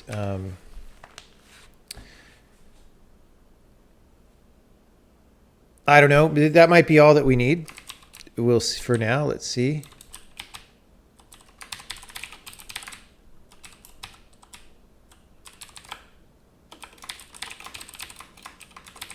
So text input.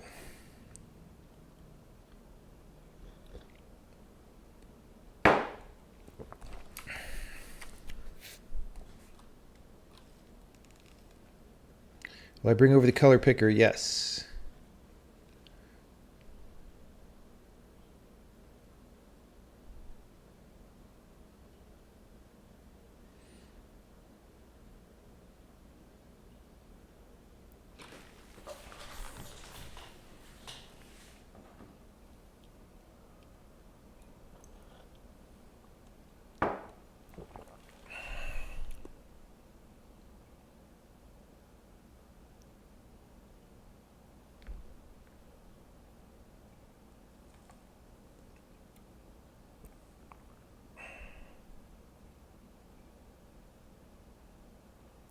Let me just, okay, I'm going to,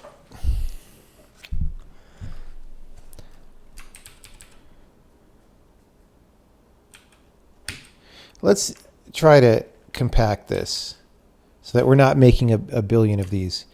We're just going to say find or create state of table is a dollar sign, or sorry, table is a table. We don't need a dollar sign. And hash is a U64. Right, return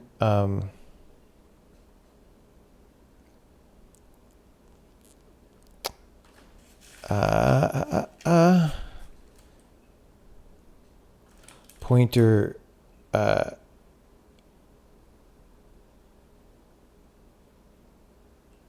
table dot value type, right?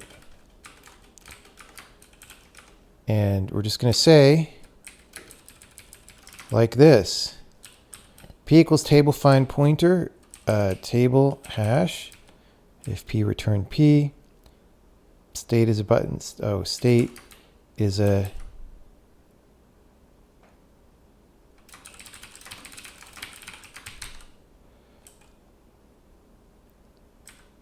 wait, what?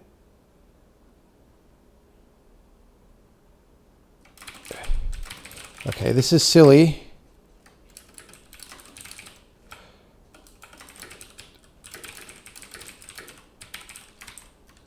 Okay, and then down here we're going to say just find or create table button comma hash, return this, right? So I think find or create state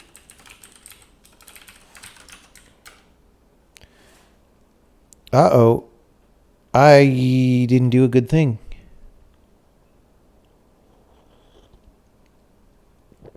Dang it.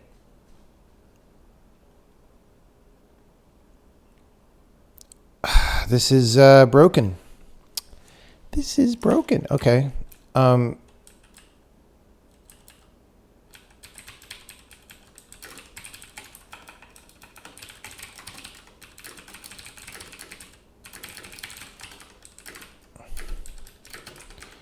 I think somebody else reported that, but yeah.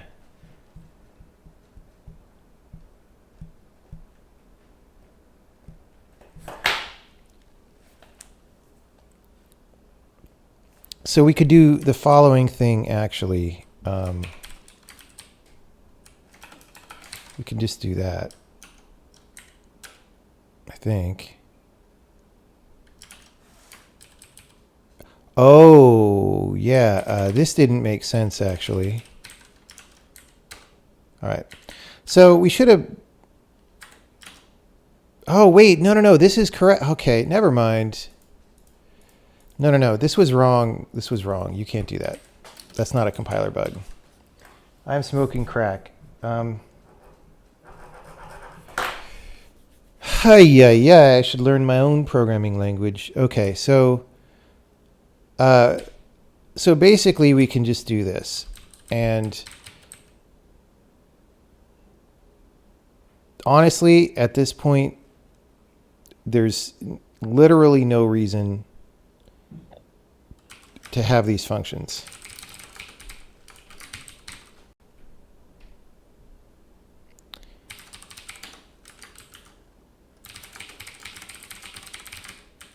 Find or create state, table button, hash, right? Gone.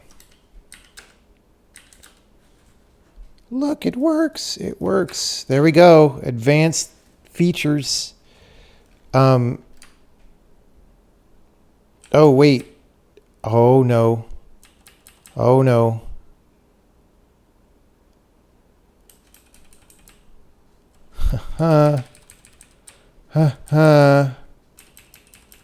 We hard-coded table button. That actually wouldn't have compiled for anyone else though, because it would have, watch. If I do this, we're not using this one yet. I don't know, checkbox state.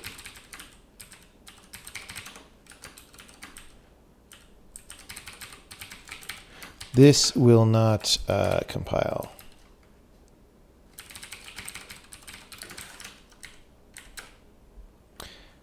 Oh, well, because I changed this now. Okay, so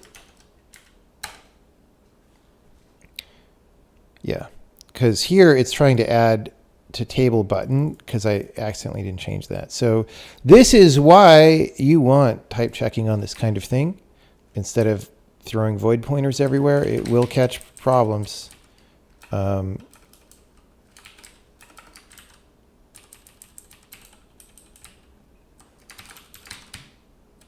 Okay.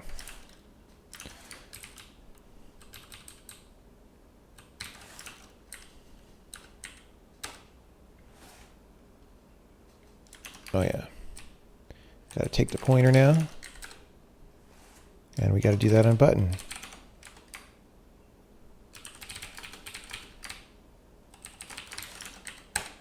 There we go. Boom. We just got rid of a bunch of pastas. That's great. All of that stuff is gone.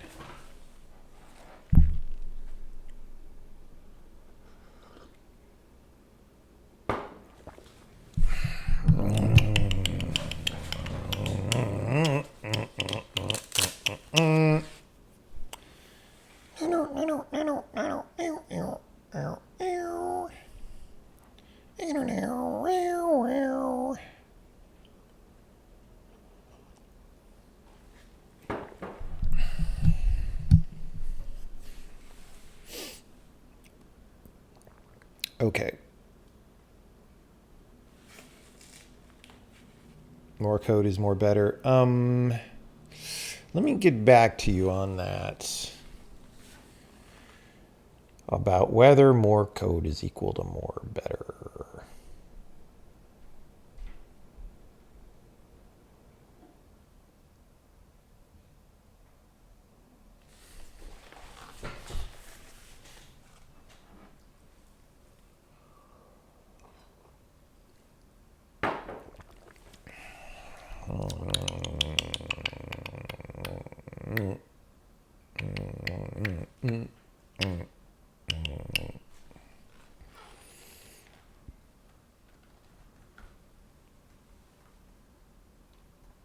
Okay, so we were just going to then do this thing, find or create state from text input, which also means we want the identifier stuff.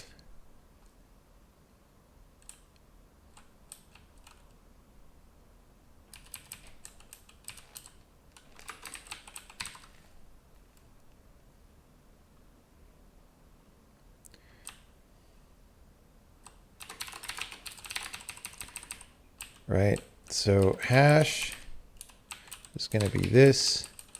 This is going to be these as usual.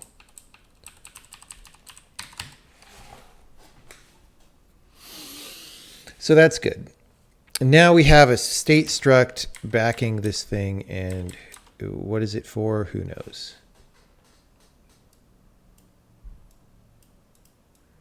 Who knows?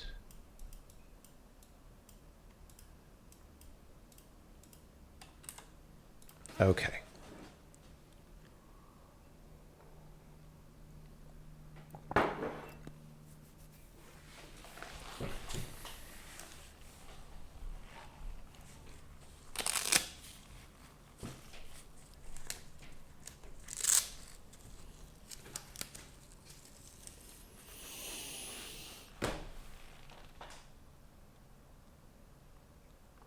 Now what?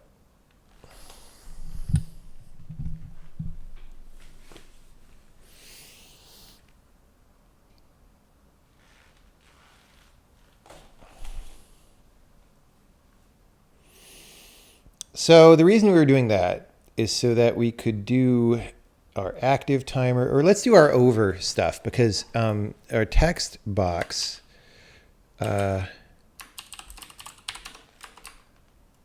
production value button.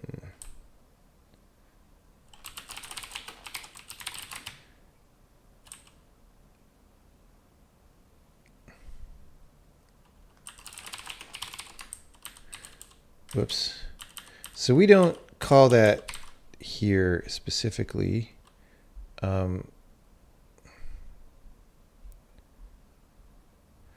Although we probably should. We probably should break this up. Actually.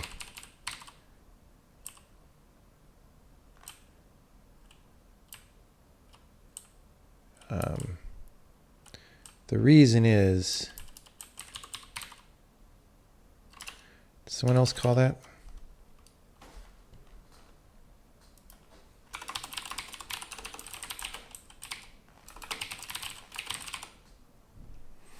Checkbox does. Okay, so I want to break this into two parts because we want to be able to do an action in the middle or something after we know if we're over.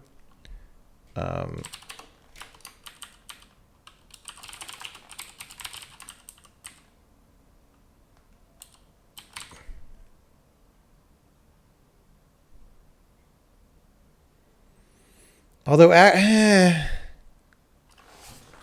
wait, because, hold on.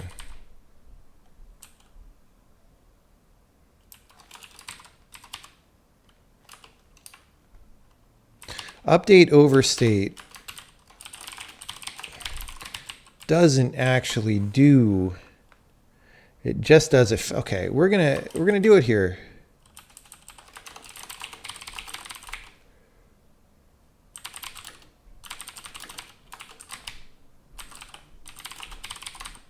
Never mind. Okay, that means that we can just call this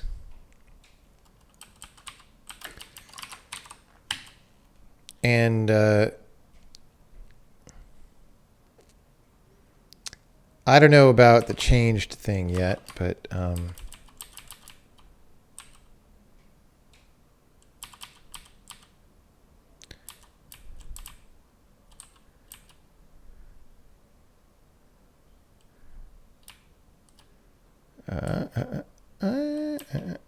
I don't know. Like, we'll do all these things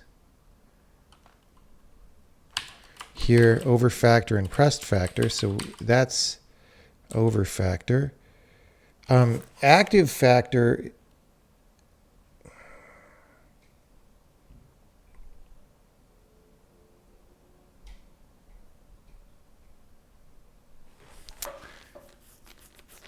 I guess we'll have that be active.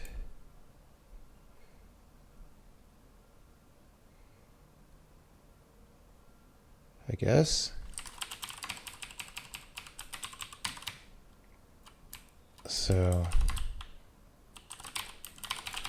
something like that. Status undeclared identifier.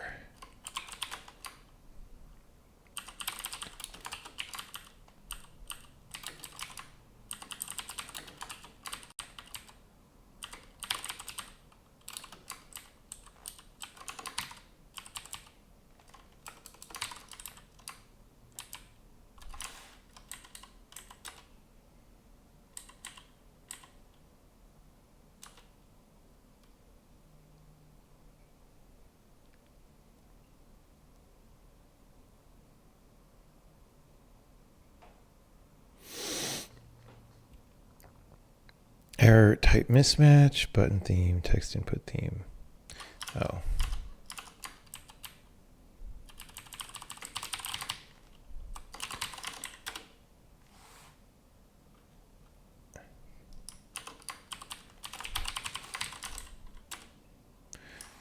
Wait, what? Oh, base? Hold on. We don't do that.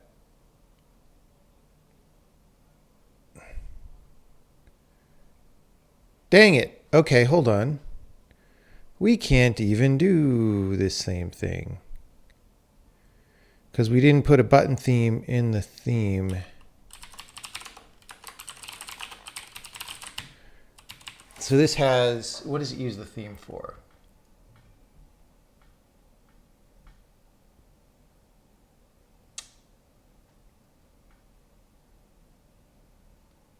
Probably not very much. Press duration. That is literally the only reason.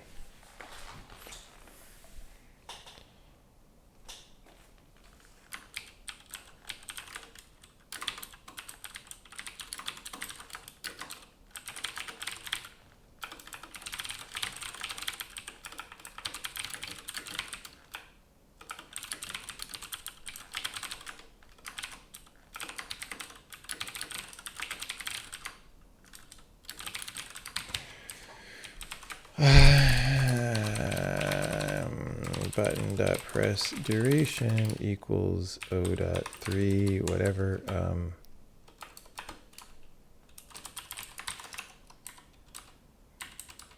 Oops. Okay. So I do not see hardly. Oh, I do. I do though. Okay, it's time to get jiggy with the colors again because we need to know that it works. So background color over is going to literally be that, and this is going to literally be that, and this is going to literally be that, and this is going to be...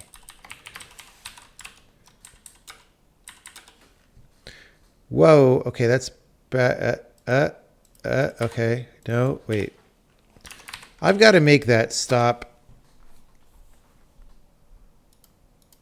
Okay, for some reason, it thinks I'm active. Oh, because active T is 1, right? Okay. That's actually correct. So we actually need to do the inactive and all that. Let's actually, just so we could test the other part, the over part, because you don't see the over when you're active. You just are locked in active.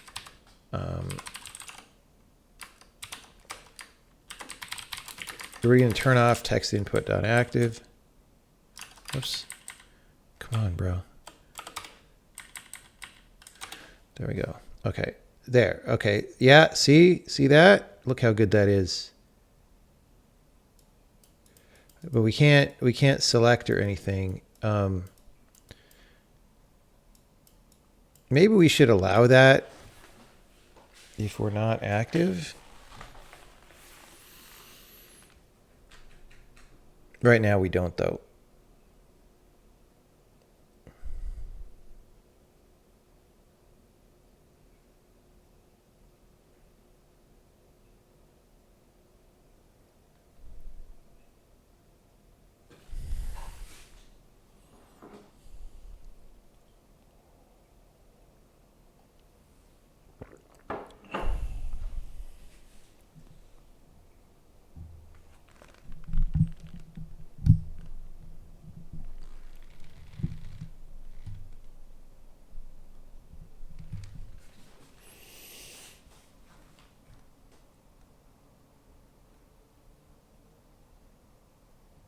That actually doesn't look too bad.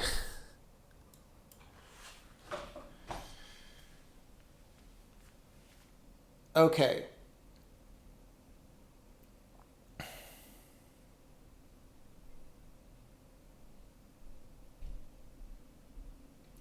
So there's a couple things I'm thinking about right now. One is that we have a kind of a bad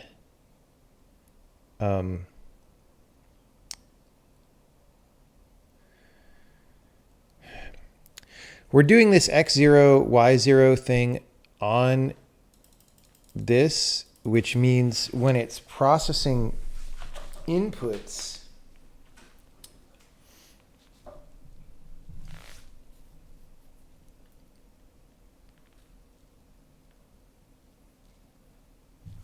It's not very good.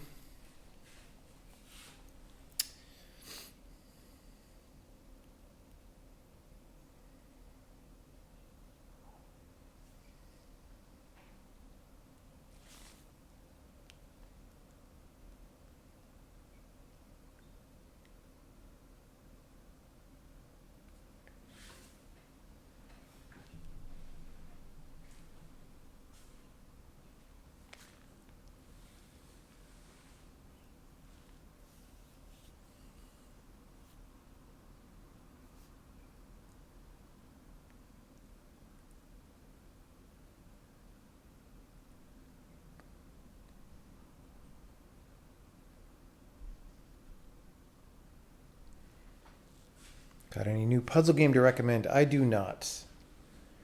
I do not.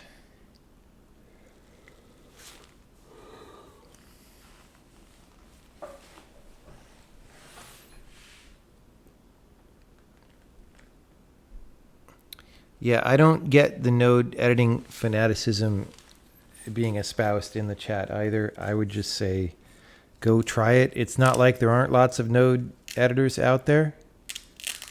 So you could just try it.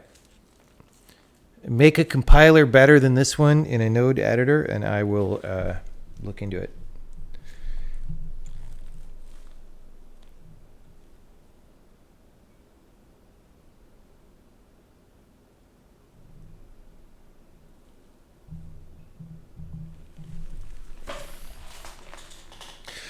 But seriously though, right? If it's really, you're saying it's way better than text programming, maybe that's true. If it's true, then you should be able to write programs that are better than everybody's text programs. Like that's the empirical test of these things, right? Like how much better is it? Is it 50% better? You should be able to totally destroy everybody else, right?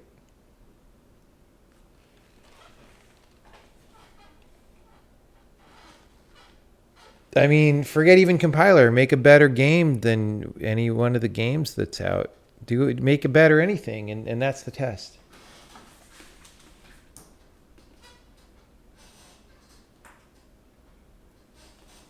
My desk is kind of loose.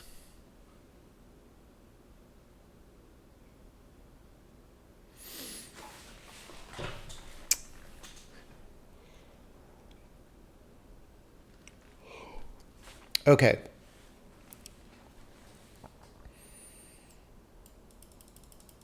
So I'm a little worried about that part. So I kind of want to clean that up. So maybe you pass the rect in explicitly, and that's still dirty, but at least it's not hiding the dirt, right? It's like, oh, I need to know where I'm going to draw this thing or where it was drawn.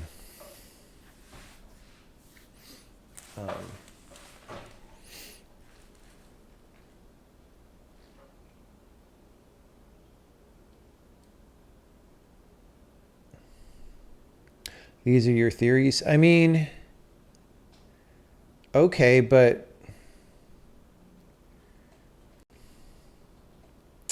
like if you say you're not good enough to realize it ultimately, but how good you are at programming should be informing the theory and your confidence in the theory, right? If you don't think you're a really good programmer, like I don't know you, I don't know if you're a good programmer or not, right? If you think you're a good programmer, or if you don't think you're a good programmer, why do you think you know what is better ways to program versus worse ways, right? Like how does that follow? Or if you, for some reason, think that you have a very high confidence in this node editing thesis, then by what factor should it boost your programming ability, right? If it's way better, again, is it 50% better? Does that make you 1.5 times better than you otherwise would be? Is it 3 times better, etc.? Like, then at some point that should catapult you over any lack of experience or skill that you are saying you have.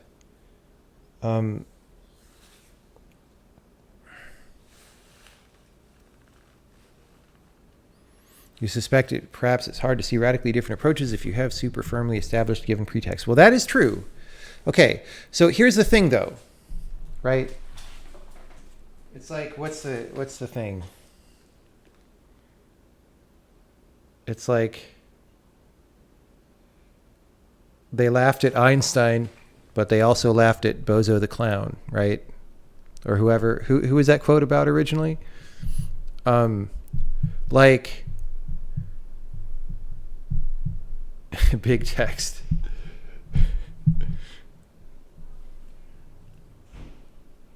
I need to look up the quote now.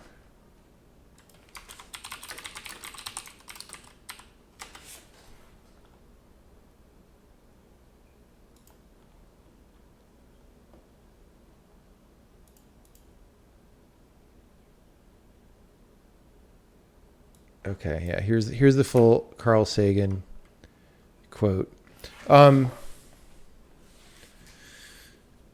Like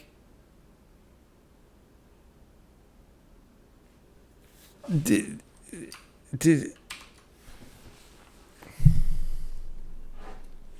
that's all. Like, the thing you have to realize is there are way more ways to be wrong than to be right. So if you're doing something new or different, it's probably wrong if it's randomly chosen, because it's way easier to be wrong than right. So to do something different that is better requires a great deal of judgment about what exactly is being done. That is what I will say about that.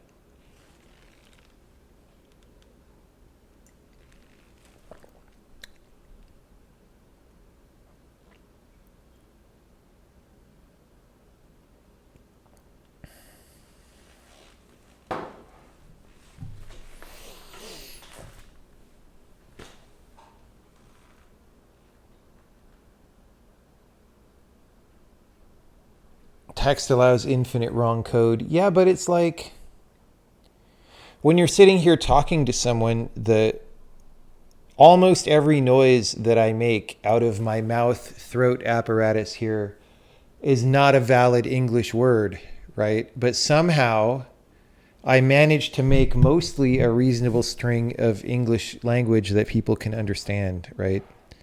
So like,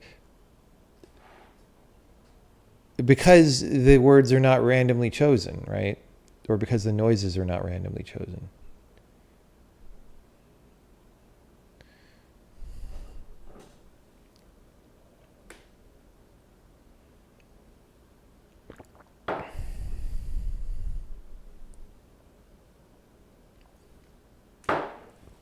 Okay.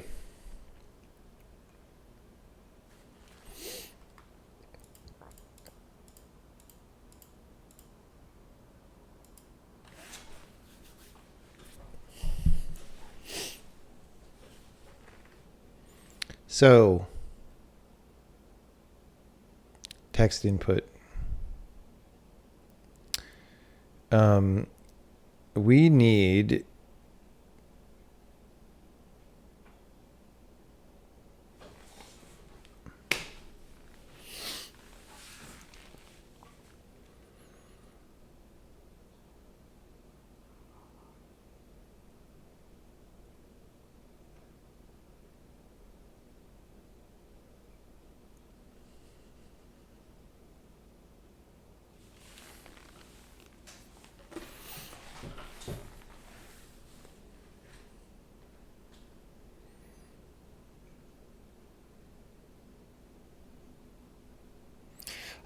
my brain was taking a little pause there.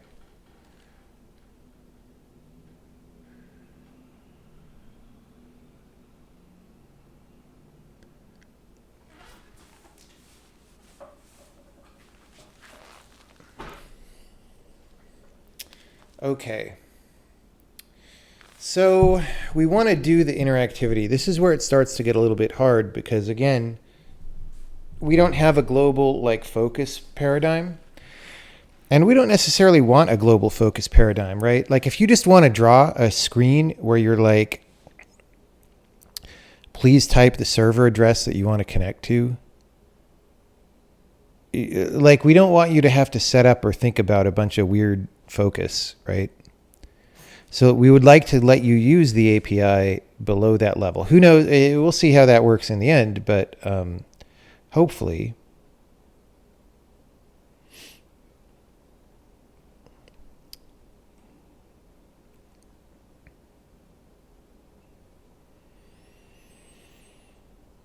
So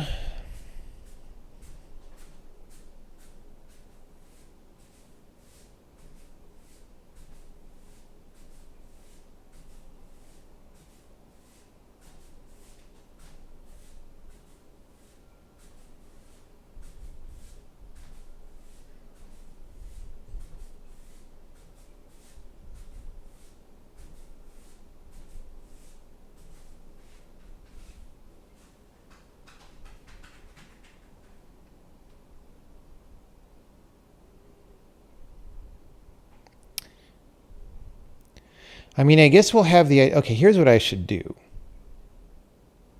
Is I should put 2 text inputs, right?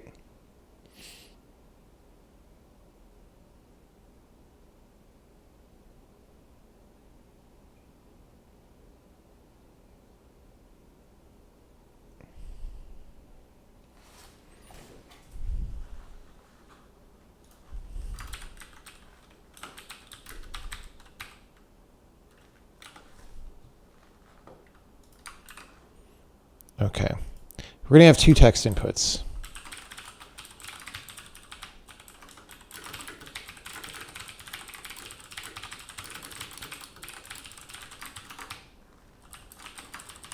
So we're going to have a very lightweight input focus mechanism, as simple as we can get away with right now.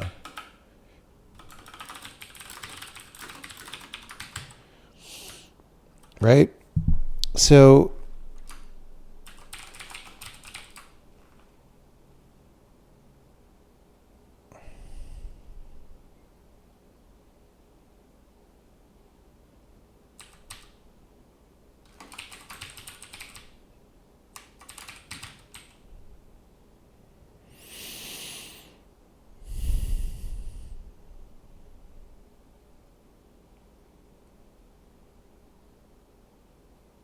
even this set current time,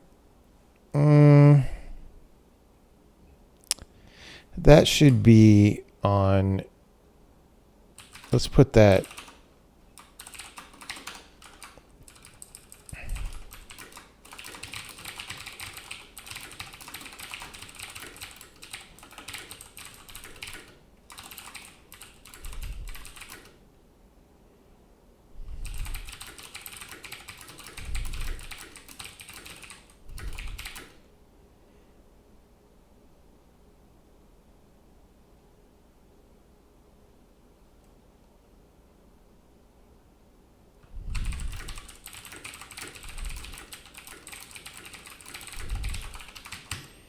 Okay, boy, we're amassing a to-do list and it's early still.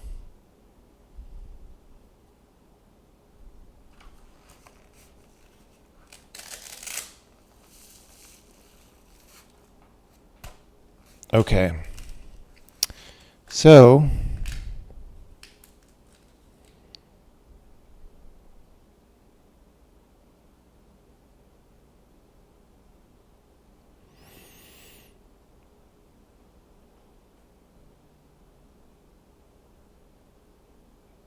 let's actually get rid of the escape here. We actually don't. Well,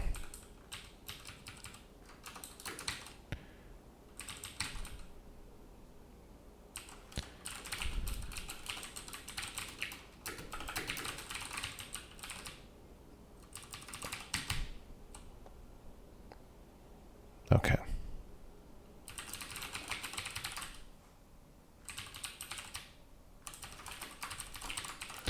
I actually don't know if we should call that on every text input. Hard to say.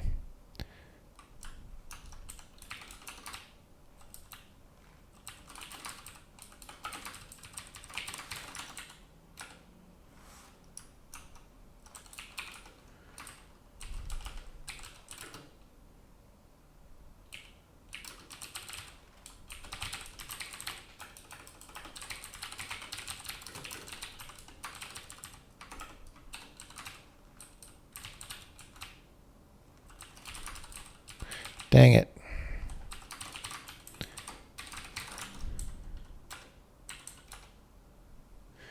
Okay.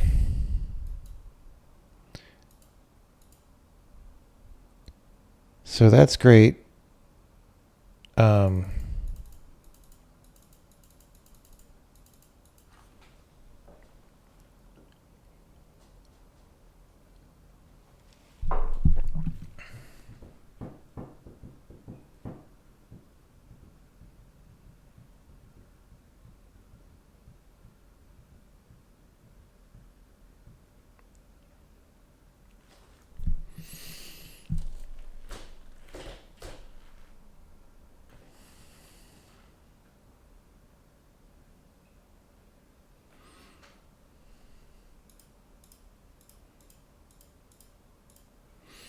So when I press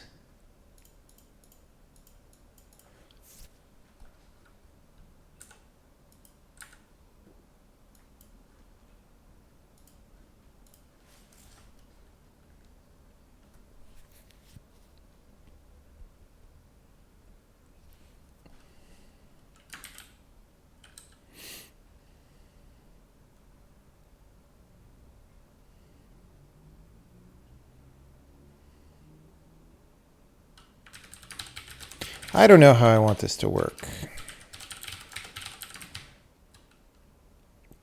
Okay, here's this thing. This makes me nervous. I would rather have that x0, y0 stuff just be local variables.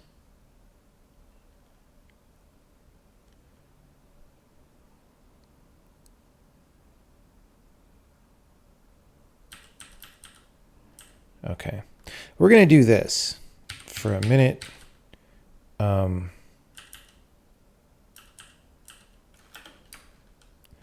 Set bounds. Yeah, that's a Janene.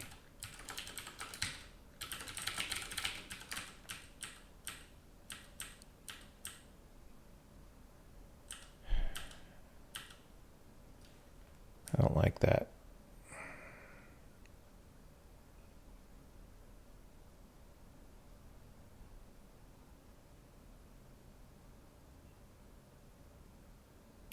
Okay, one thing at a time.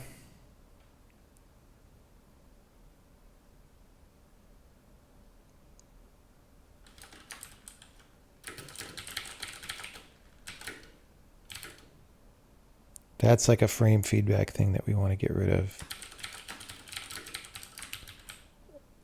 Okay, we are doing that though, so that's good.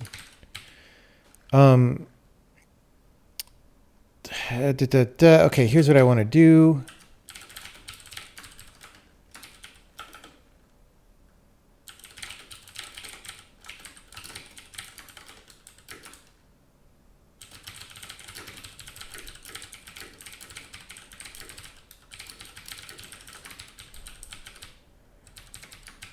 Text input rect B, so handle event.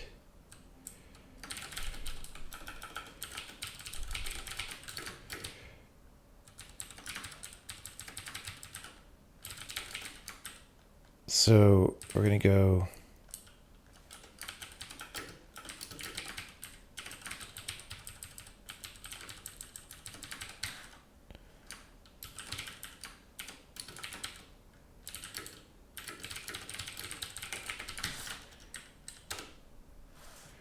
okay, handle event. Now we got to put that in text input.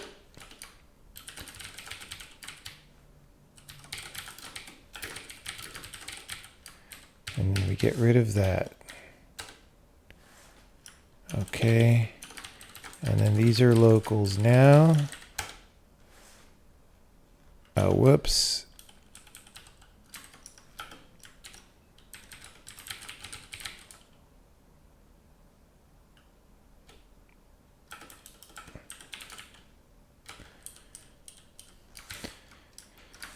I think those are supposed to be integer. Yeah. Okay, so now we are back where we were. We just have less scary hidden variables of quantum mechanics happening.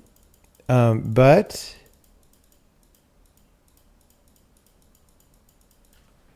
here we go.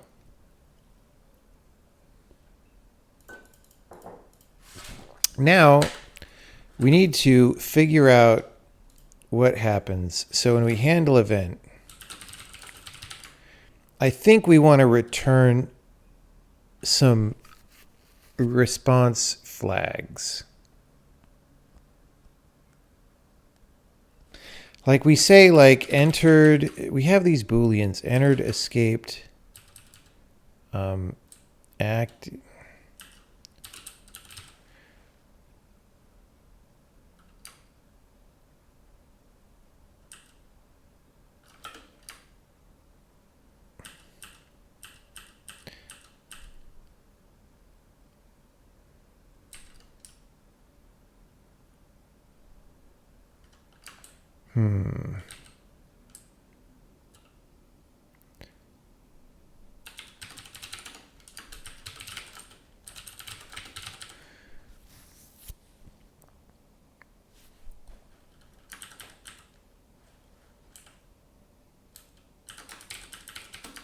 So where do we do the mouse button left?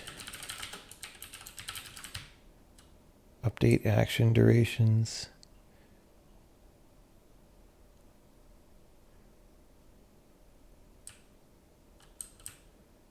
But we already...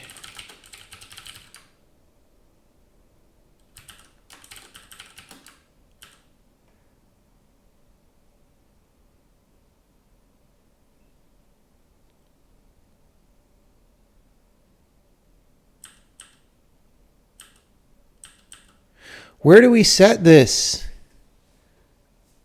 Oh my goodness.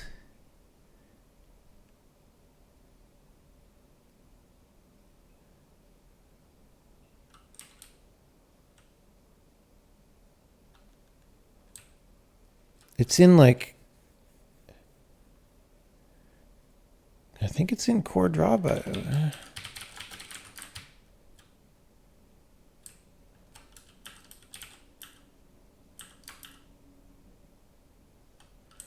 I am so confused. We literally did this code today and yesterday. Oh, it's in the status. Yeah.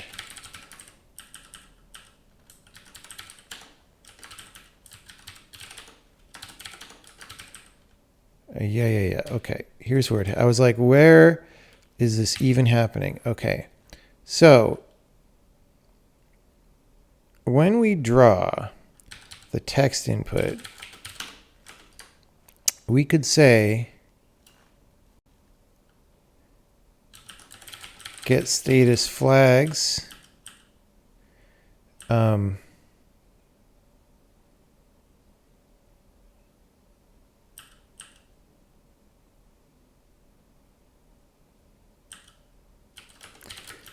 If status and dot pressed active is true, I guess.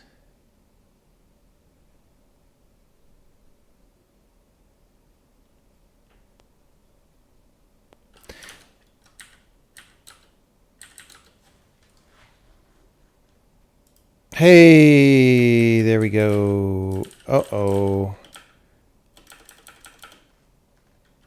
Yeah, so when we are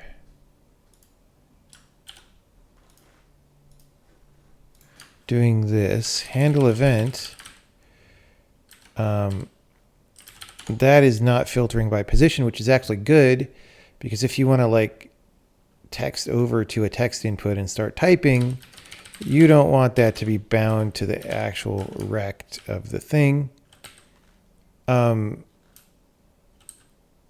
So that's good. Handle event.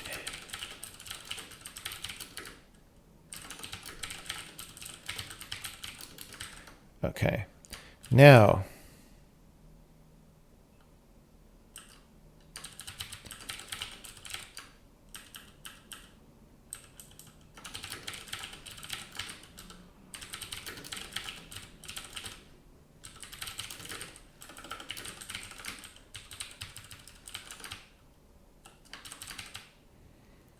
This is just our way of like, whoops, just our way of manually managing this for now. It's weird that we didn't put the cursor at the end. Okay.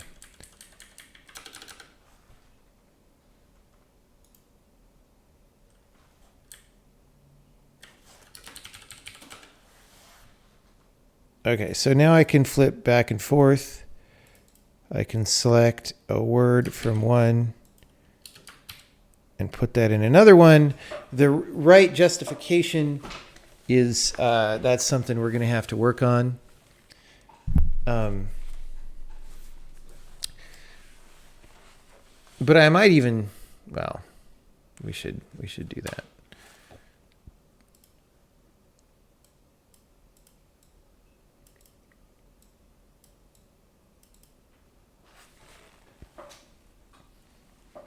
Okay.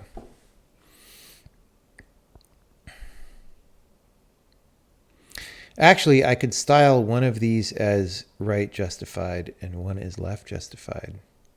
And that would be a good way to test both in the same program.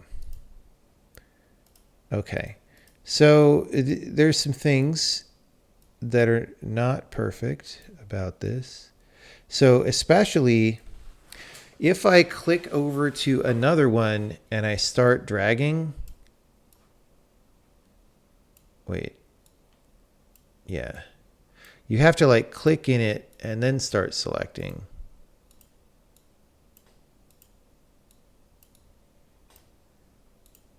And I don't know if we should like clear selections when you switch to another one, you know? Anyway.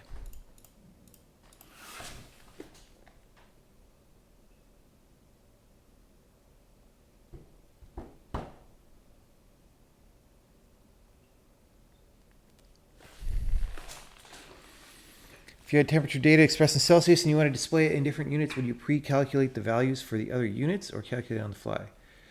I mean, it really depends on how many and what's your computational environment. But something like Fahrenheit to Celsius is a very, very straightforward calculation. It's like Fahrenheit is 9/5 Celsius plus 32, right? 9 divided by 5 is going to get turned into a constant at compile time anyway.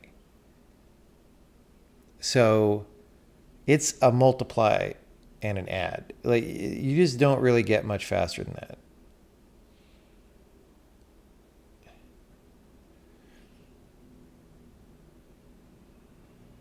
You just don't get much faster than that.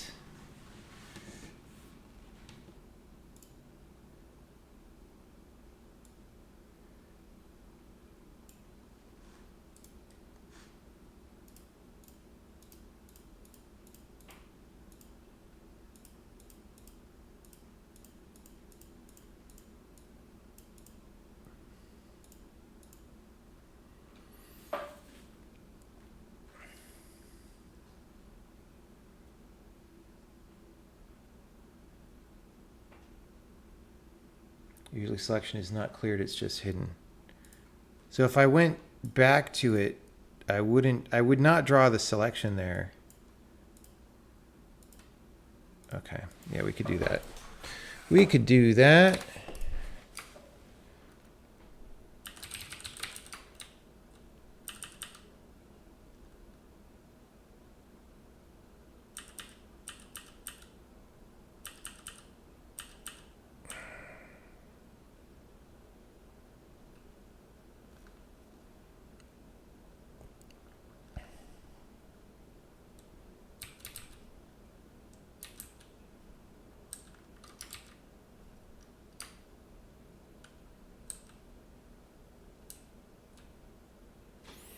Okay, let's all right. Let me just get a couple of these items off the to-do list. So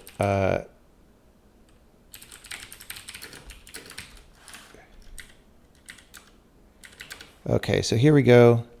Select select. We have a selection.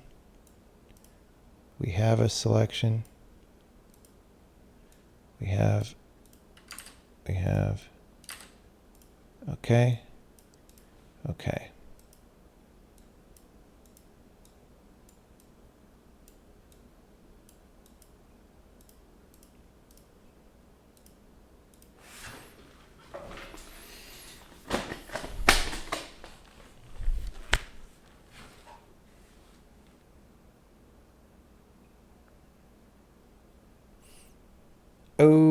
Okay. Now what? Apples, bananas. Apples, bananas.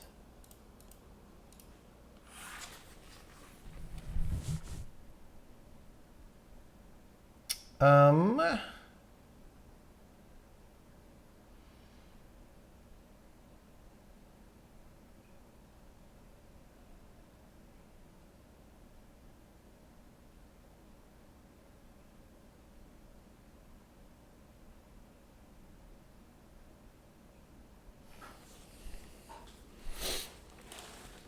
Um...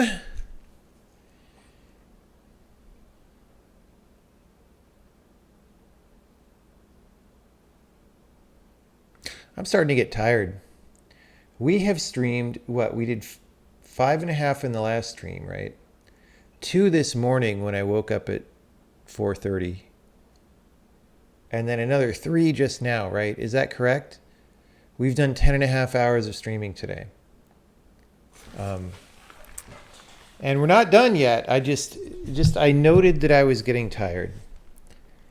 I noted, look, I've got to become a full-time Twitch streamer so I can buy a hot tub. All right? That's how this works. It's like you reinvest in your business, all right? You reinvest. Is this one system to rule them all? Well, this is a cleaned up version of what we are actively using in the Sokoban game. And so I would like to continue building on it in the future, yes. Certainly in our editors. Whether we use this like in the actual game menus, I don't know. Maybe.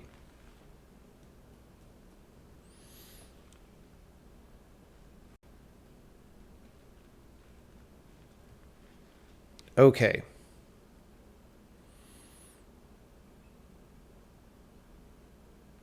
Text input, I'm glad that we got in today. Like, we'll keep trying to polish it up, but I'm glad we got it in at all because it's one of the more complicated ones.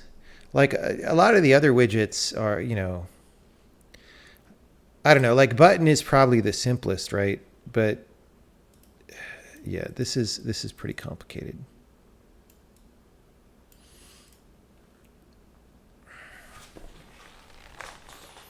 Does clicking on the button clear the text inputs?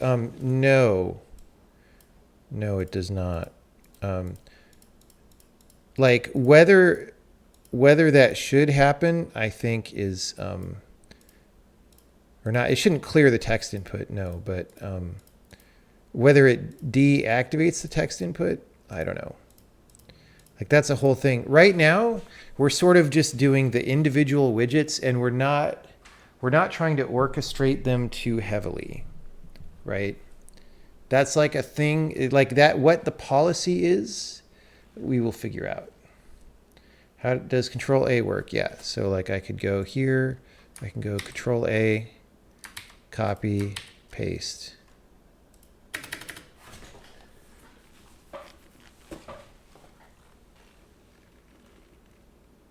Do I have any advice for experienced hobby game developer to break out, for example, developing something like an RTS to save on asset time development? I mean, look, it's just the fact, yeah, like when you're making games on your own, you can't compete with Call of Duty, right? Like that is just not what you're doing. But it sounds like you have kind of the right idea. Like find some way that you can make something interesting that you don't need a giant budget for visuals. to make it something that people want. And I don't exactly know how RTS means that. That's questionable to me. But like, yeah, you got to find your angle, right? You got to figure out, how can I make something good given my constrained situation? My games have visual. Well, I mean, Braid still cost like $200,000 to make back when that was real money, right? Before the modern inflation. So if you don't have that laying around, you got to do what you got to do. Like,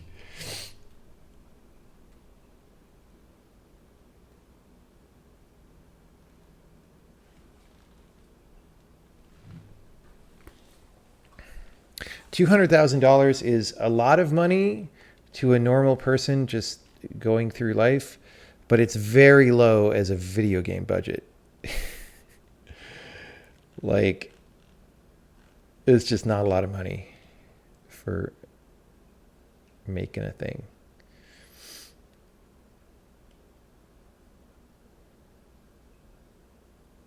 What about shift and home? Probably not. Like, let's go look at all the code that does that, because one of the things on my list is clean up the abomination of all the if statements. So here we seem to have this giant. Let's break this up. Like, if control is pressed,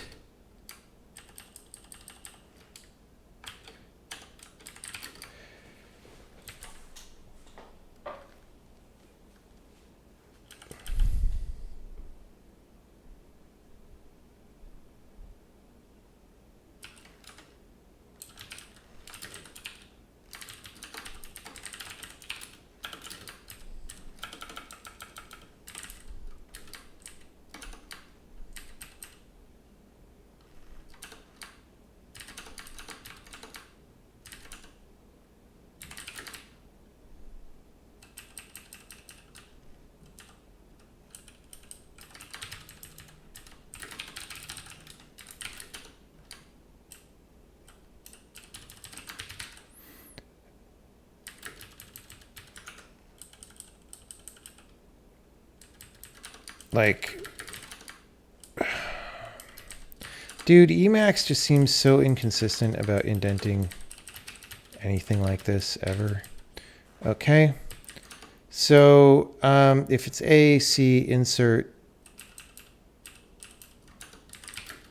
If it's X.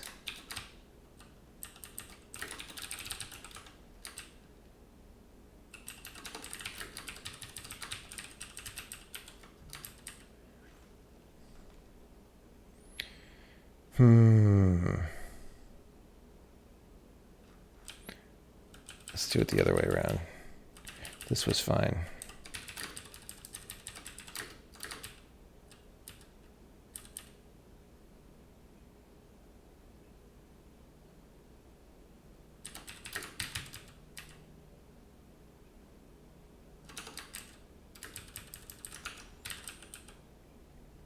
Okay.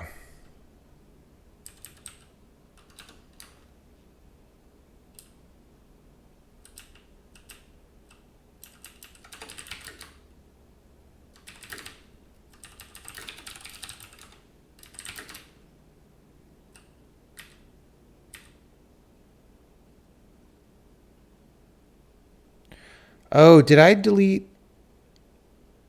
Oh, man. That's why this is written this way.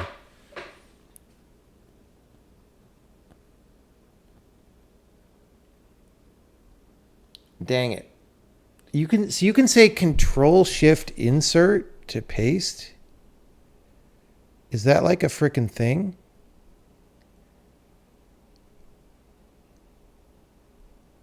Hold on.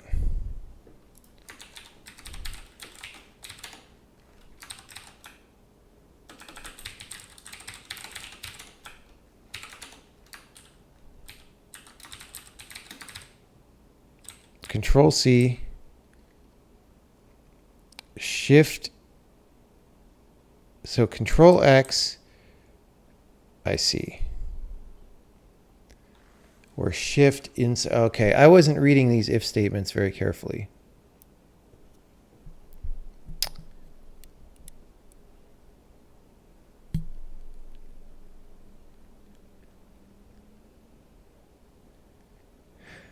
Yeah, we're just saving single quote for now. If I don't find something better to use it for, we'll just do characters with it, right? The idea was maybe it was going to be used for macros or code directives a long time ago. Now that those features are developing, we're getting closer to when we might decide how to use it, but we are not there yet.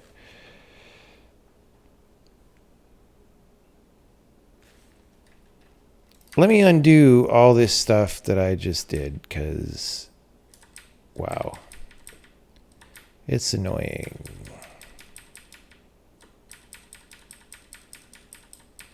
Although,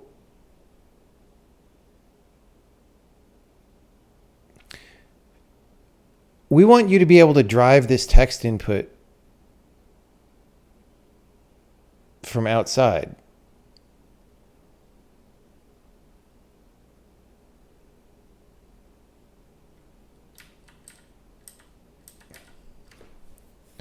So like these should all be functions that you could call anyway, right?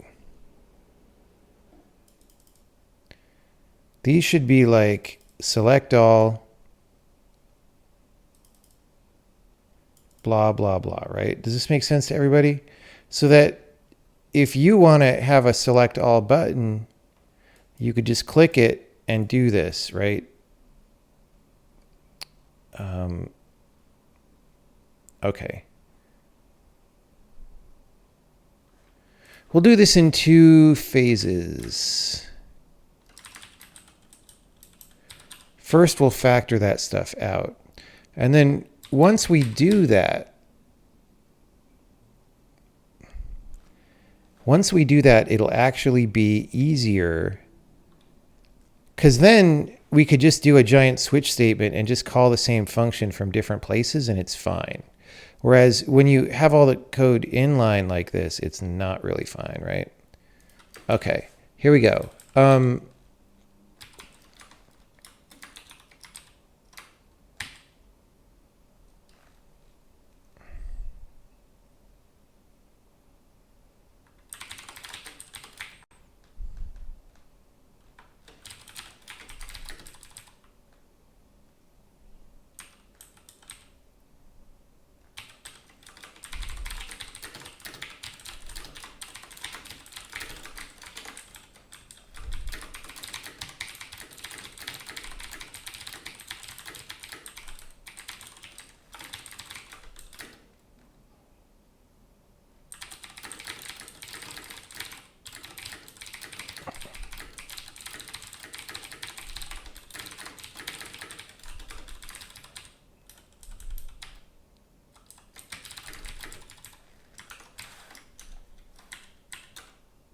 Okay, so let's select all. This is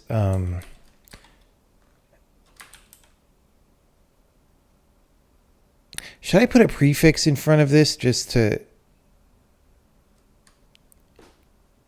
I don't know. Copy selection to clipboard.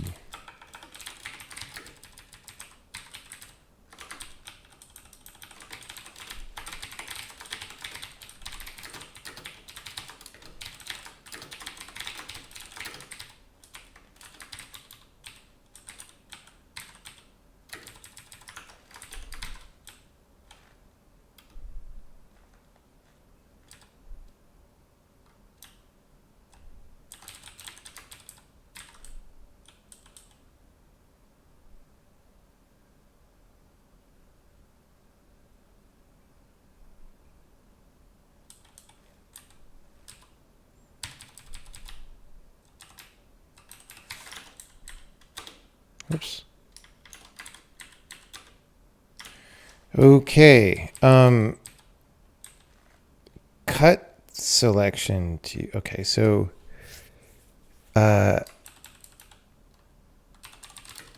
false. Copy selection to clipboard. True.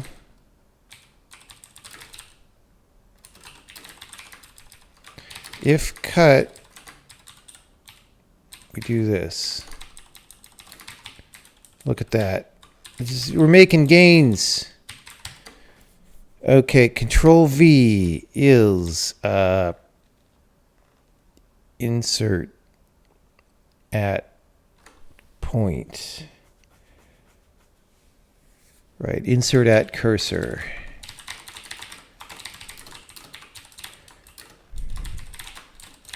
Insert clipboard at is that how I would say it?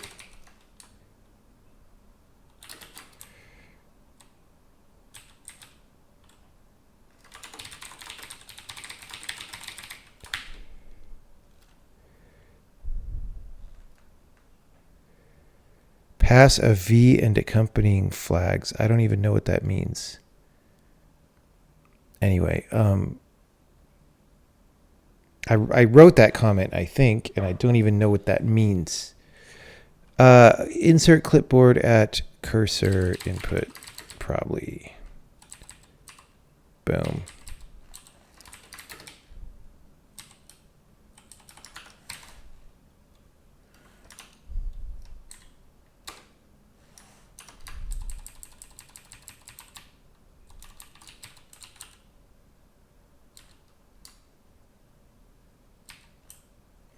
Put a using here. Okay. These are helper functions.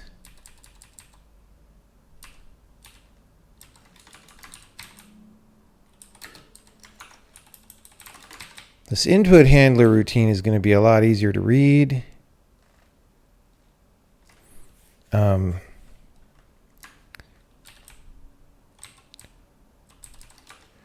Move cursor left, move cursor right.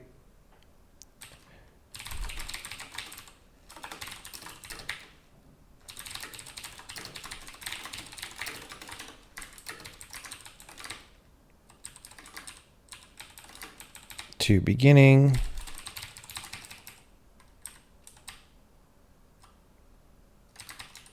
Move cursor to end.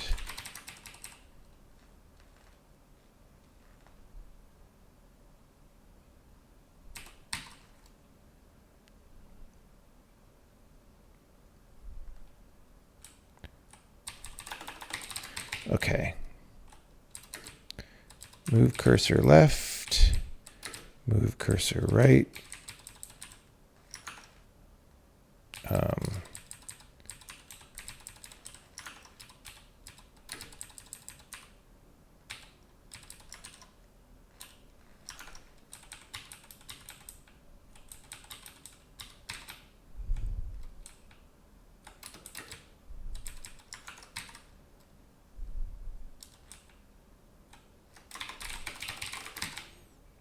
Okay.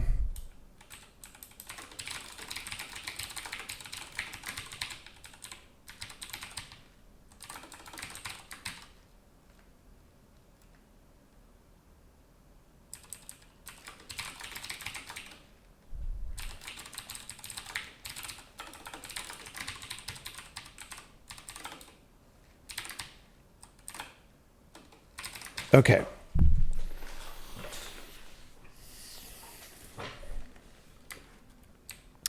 Arrow down, arrow up, autocomplete.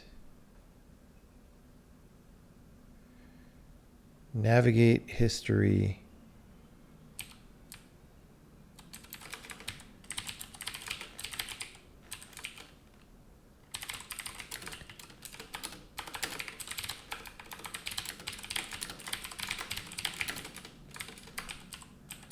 Navigate history backward. Navigate history forward.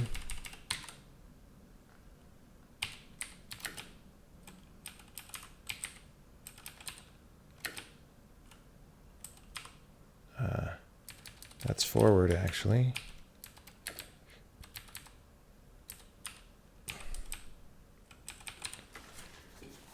What is this pasta right here? Oh, it's not really pasta. It's different enough. This is weird and a little bit broken. So we're gonna have to look at it anyway.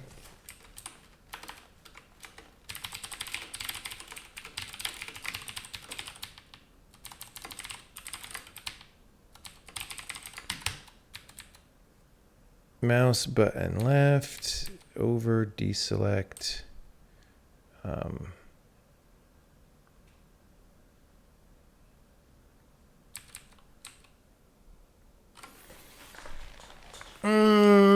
That one I don't know exactly.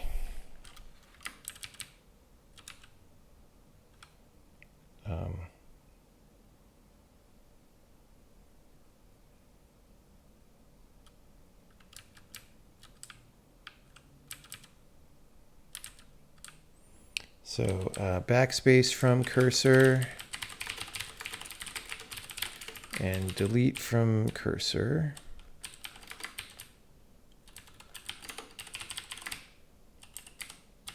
Delete E.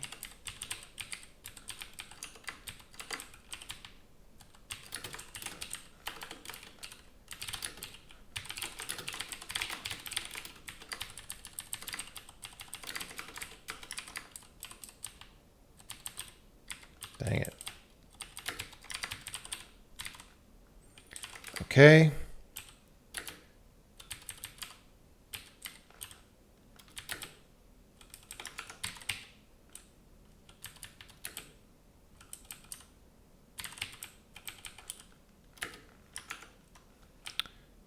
Emacs. All right. Cool.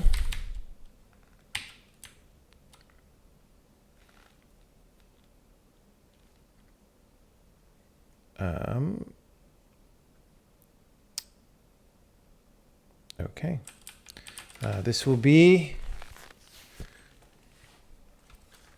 I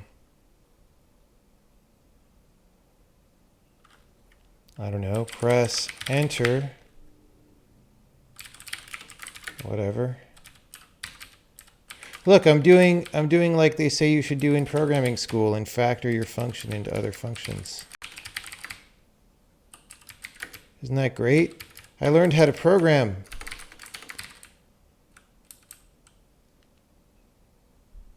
Tab,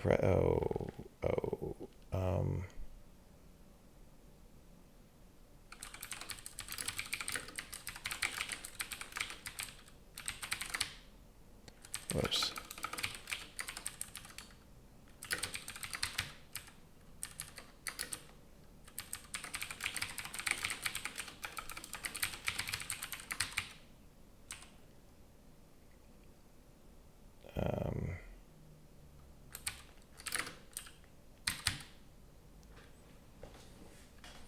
Okay.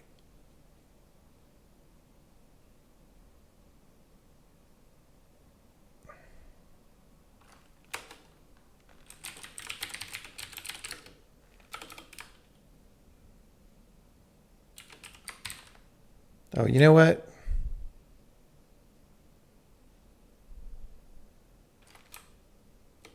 Okay, I was confused about what this was. I think this is okay.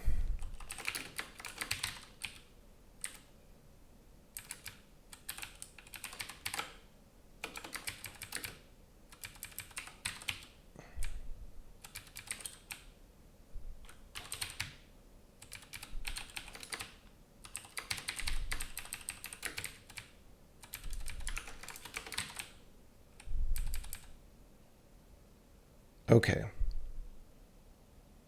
Great. So you can actually call these from your own key map if you want. Now, that's great.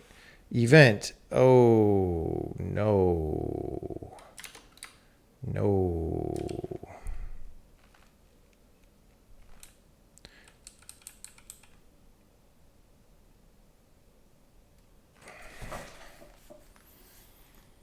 Okay. Reset or begin selection. Everybody who calls this, okay. Update selection after cursor movement doesn't need that. So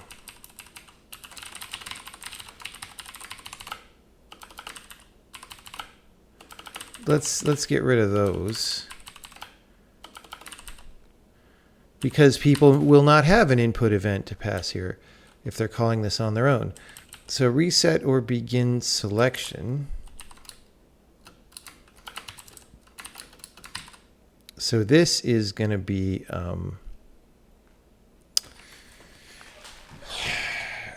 if shift was pressed, like what?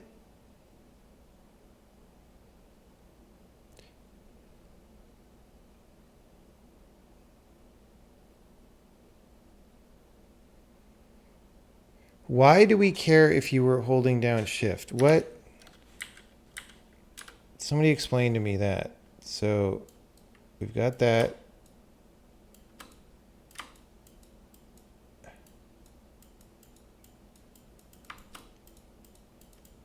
Oh, I guess it's like, oh, shift arrow left, shift. Oh, look at that. I didn't even know you could do that.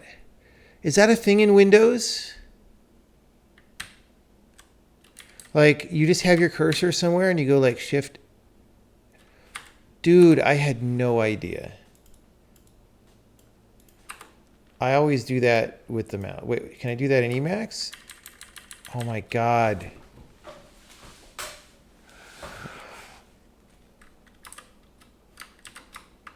I can go up? Are you kidding me? I mean, it doesn't matter because the way I use Emacs is the same, but it doesn't, like in Emacs, you always set the point and go forward and copy, so it's the same, but am I trolling? No, I didn't know this. Hold control as well?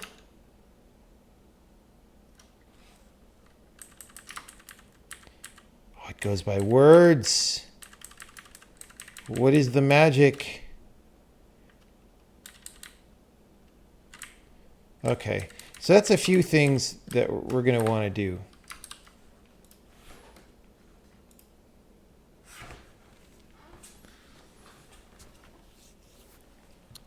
Okay, so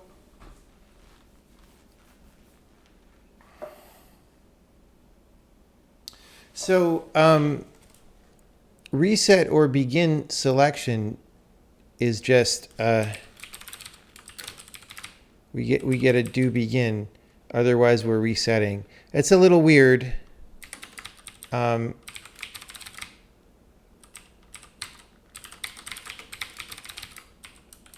So move cursor left.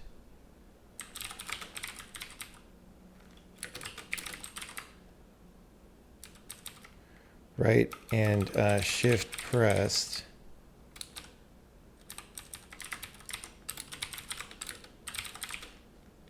Let's call it shift held. Okay. And no, let's call it what it does. And it's not even begin selection, because it's continue selection, right?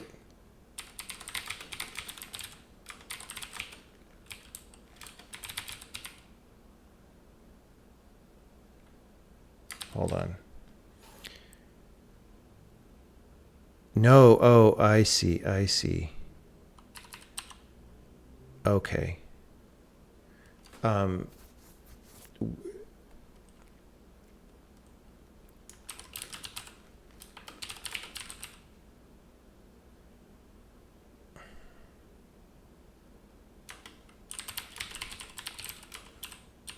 Whoops.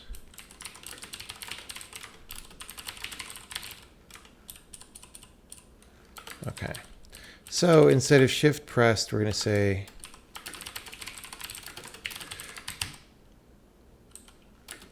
honestly, it's a little weird to hook these together like this. But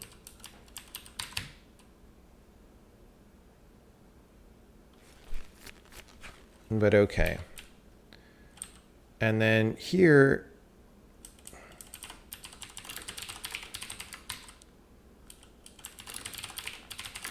we're just going to pass this.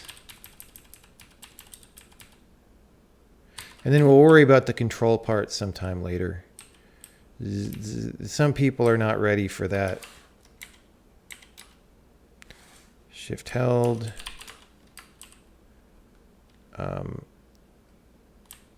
Is it event dot?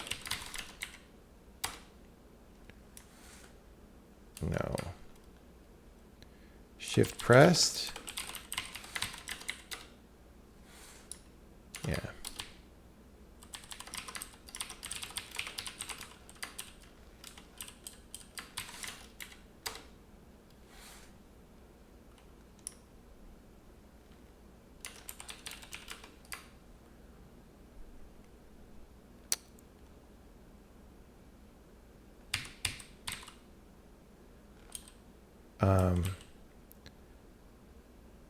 So what does that do? What does Shift Enter do? Do I dare find out? Nothing in Emacs.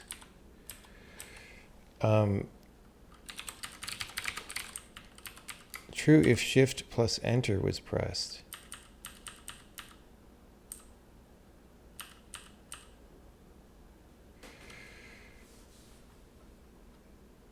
That's for autocomplete? Let's call it what it is.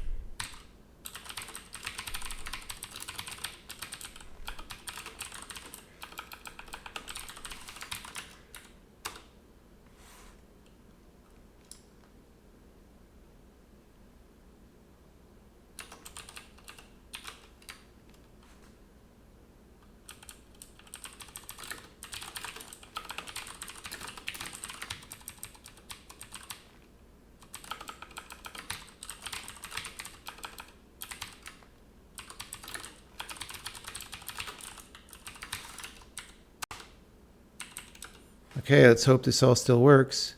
I'm cursoring. I'm shift cursoring. Oh my God. This crazy dude. Okay, great. Great. We're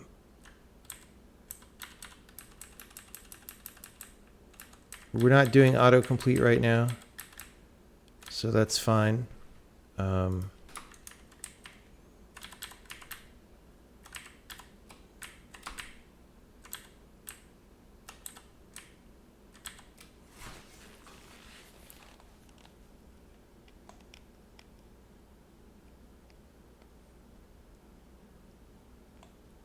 Who's the most efficient programmer you've ever met? Philip Edward Nunez.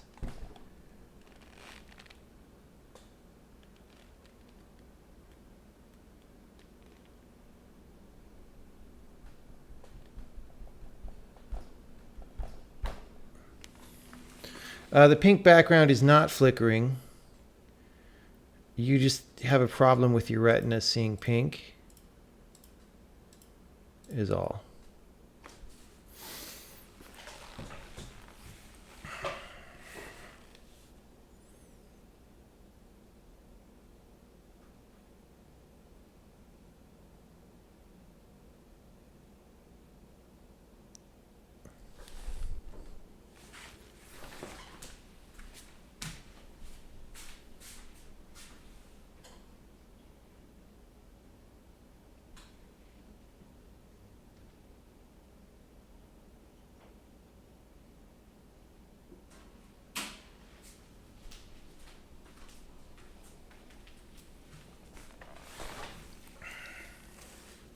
It is flickering. That's Twitch, guys.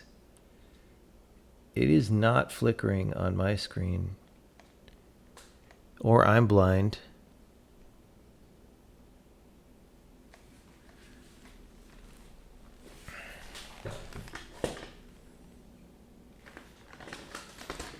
Did I write? I didn't personally write all the shaders for the witness. In fact, I wrote almost none of them in the end. I wrote some in the beginning, the prototype version of the engine. We did a shader transpiler. We wrote them in HLSL and transpiled them around. Oh, I found out if we can trust Harvey Dent yet. No, I keep getting Nothing but questions about that. Nobody will give me a definitive answer about whether we can trust Harvey Dent. It flickers for you too. It does not flicker for me, guys.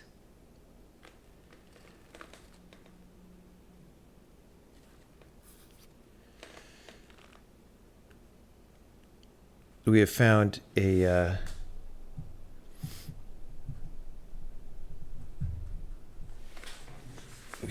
a hole in reality.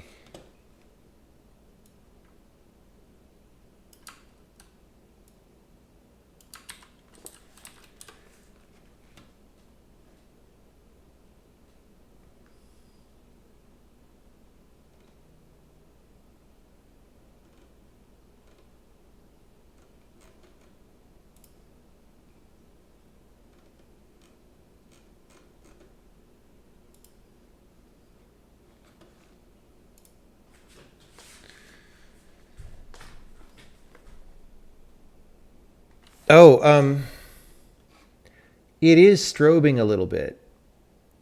So you see, like for the blue, well, it's probably strobing, I think. So see how the blue is strobing more, right? That's because it's not active, so it's not interpolating toward active. So the color is changing a little bit. So it could be that Twitch's compression is wrecking the color.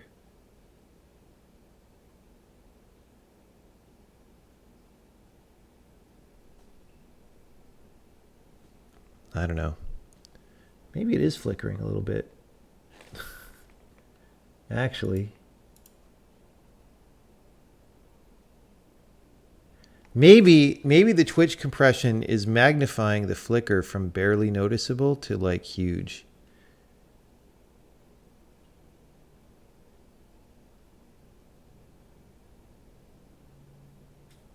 We may have to debug that, but that's lower priority. I'm going to do it later. I think it probably is something to do with the strobing, although I don't know why that would manifest as flicker.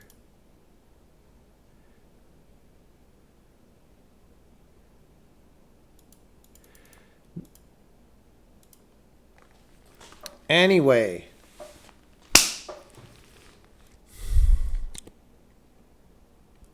So we've got these things. We've got the text input factored. I'm going to check this in before I rec this in. Because we're about to do some big changes. We've done a bunch of big changes, and I just want to make sure.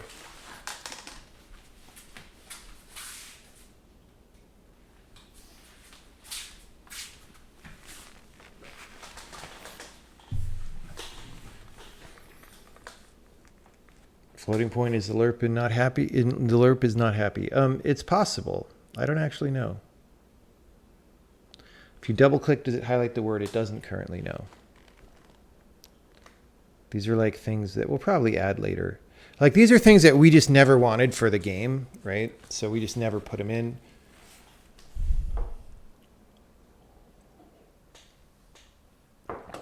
Okay. That's great. So I hope I don't have a no check-in. No,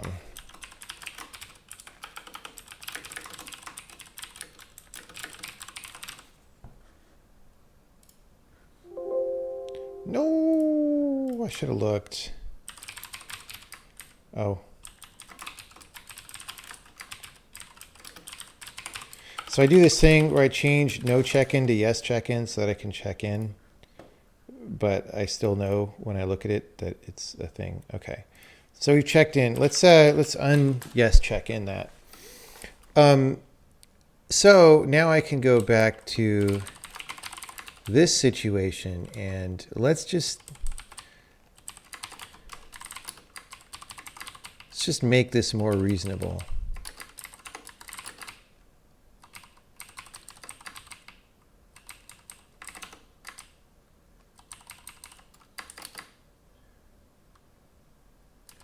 Right.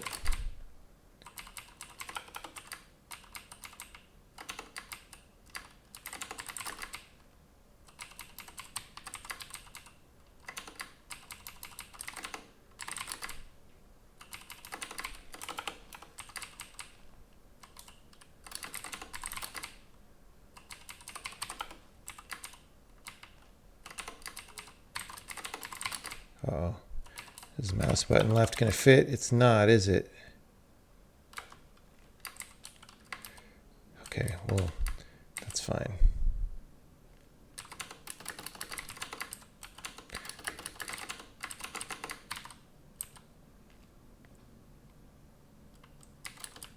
Let's actually put all these before. Backspace. Delete.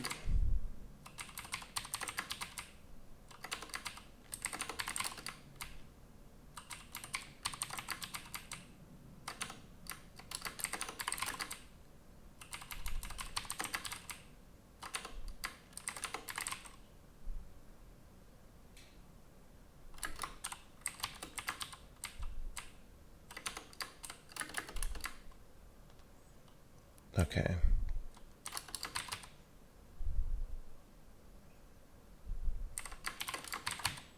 So that's good. That is much better than what it, than what it was. No, run example. Example. Flood control dam number 3. Okay, great.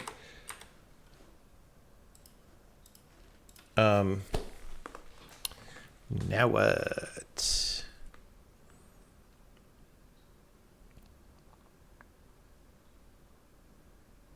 We go up here, I think.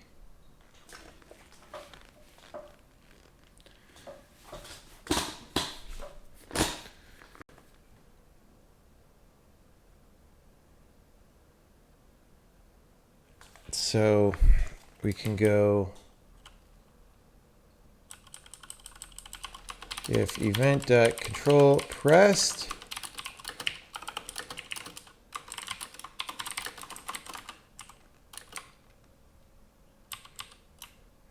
select all,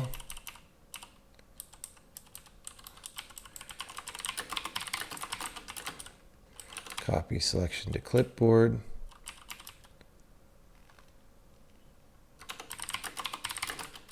X. I guess we're doing XX's on these. Copy selection to clipboard, or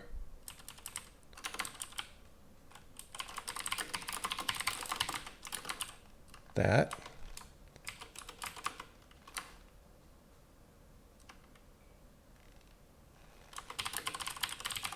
See, the thing is, we don't check that control isn't pressed. So like if you hit control shift A, that's the same as control A. I don't really know. Oh wait, control insert is the same as control C.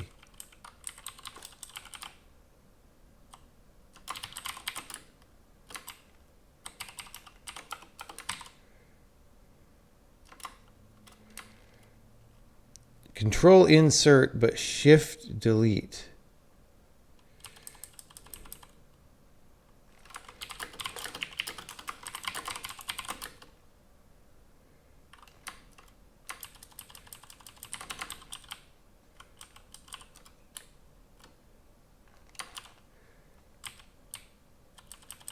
And shift insert.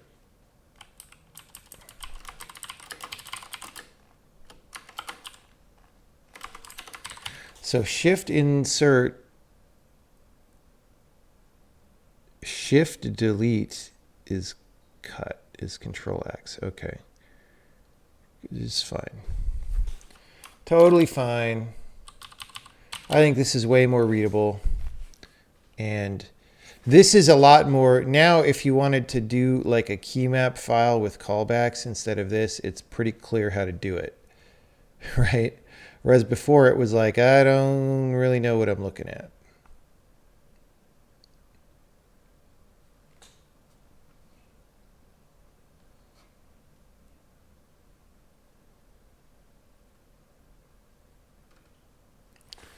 Okay.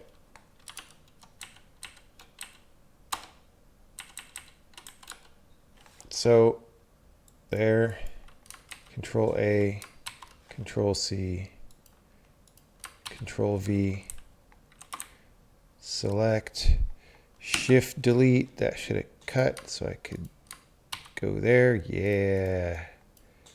Yeah, okay. This is great. Great. Now we can get rid of one of my bullet points. Oh, the last text X, that's a big. Okay, we did that one.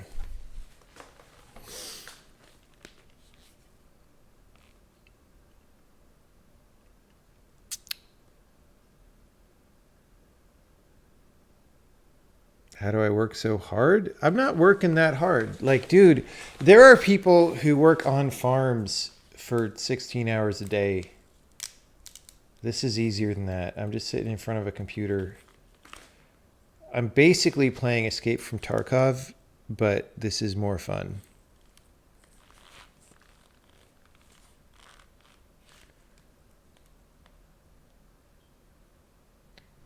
Do I get ideas while walking? Sometimes.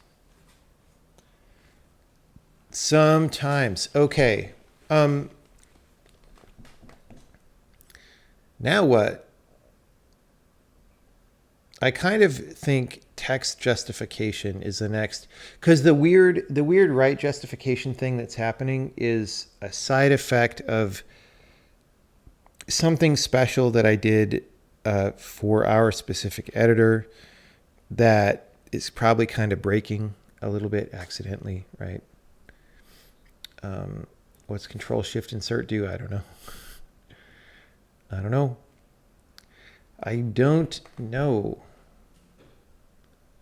Thinking job is different from labor, though. Yeah, thinking jobs are way easier than labor, dude. Labor, you probably have to think, and your body gets tired and you get injured. Come on.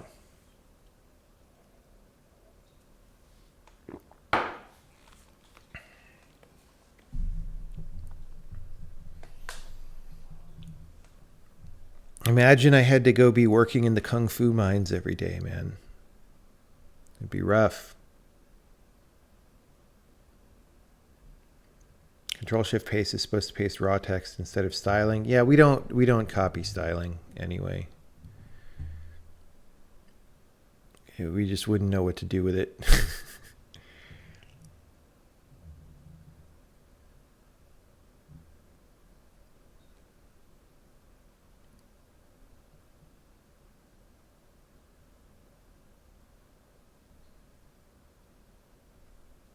Have I read the description of farming labor in Anna Karenina? I did. I think that was in the part of the book before I stopped. I just couldn't. Anna Karenina was just basically a soap opera. Like, I couldn't do it.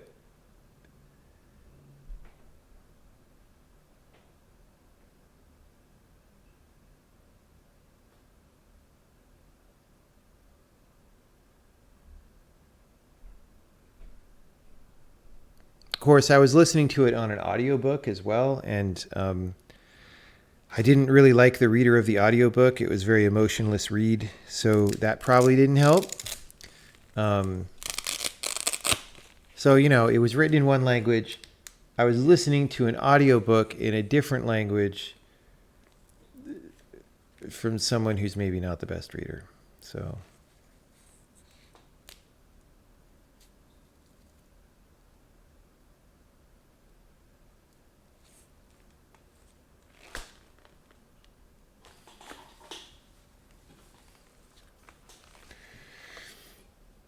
Okay.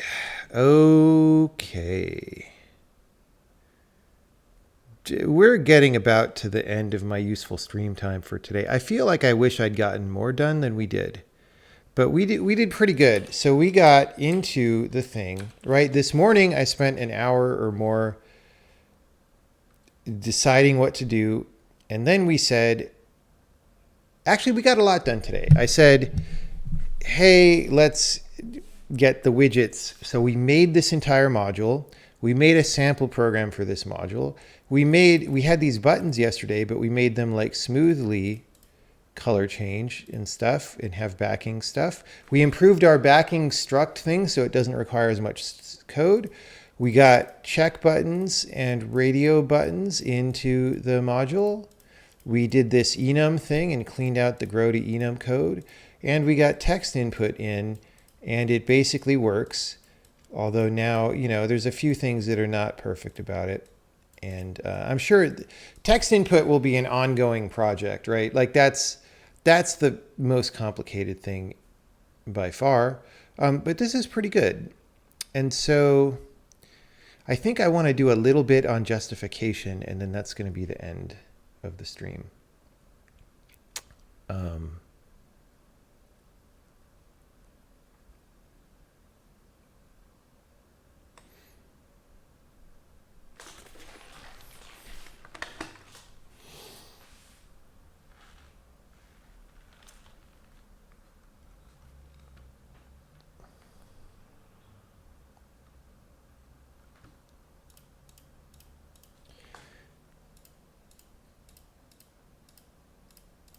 I don't really follow any game developers on Twitter, so I don't know what they say.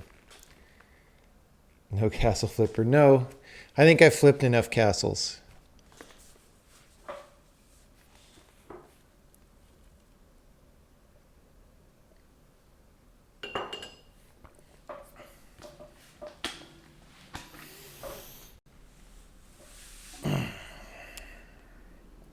Okay, we're going to put on the theme. So we already have a justification thing. Alignment. Okay, text alignment.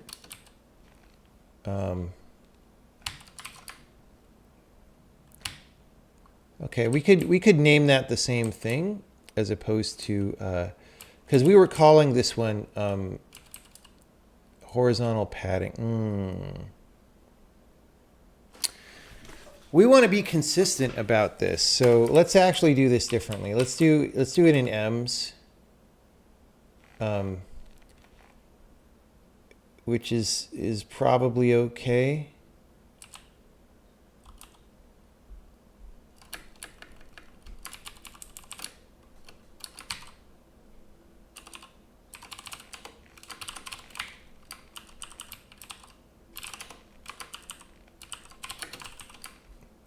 So with M, we pass the font. Okay.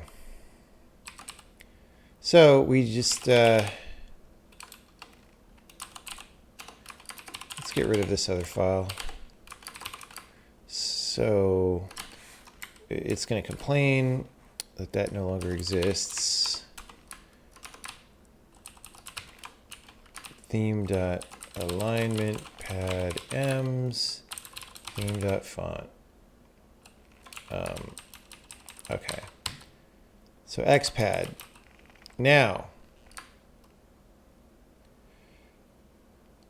I mean, I guess we're saying assert theme.alignment is not equal to dot center. Incomplete. We're just going to try to get left and right to work. We'll put that on the to-do.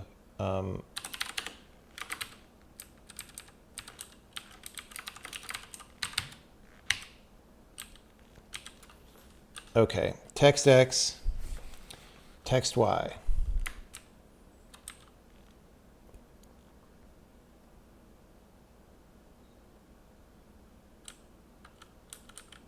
Let's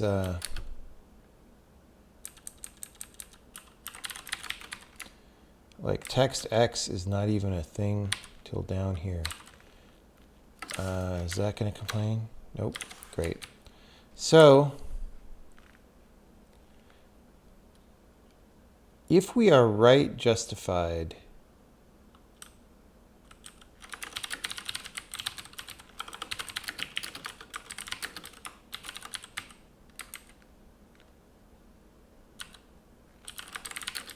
that's like the simpler one. I feel like the left could punt to right under some condition, right? Like if the text is too wide,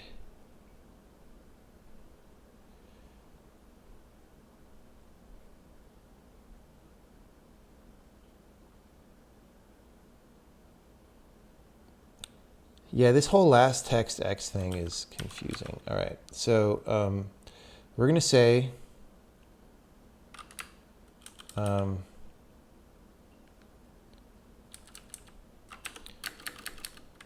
text x equals x1 minus xpad minus text width. All right.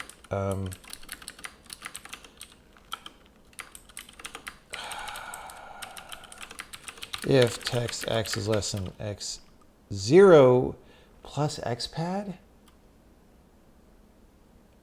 Yeah. Like, that's very simple. And then all this craziness is like... Actually, let's do center. Let's try to do... yeah. Let's do right and left first before we do center. Okay. Example. We're going to say text theme dot alignment equals dot right, and we're going to see what happens with that. Oh boy. Assert. Wait, did I set it to center by default? Bro, I say, bro, nobody wants. Okay, here we go. Gimlet flathead flood control dam number 3 is totally fixed. It's fine. There is no problem. Oops. I did the wrong thing. I stopped it in the wrong place. Yeah, this whole thing about yeah, the selection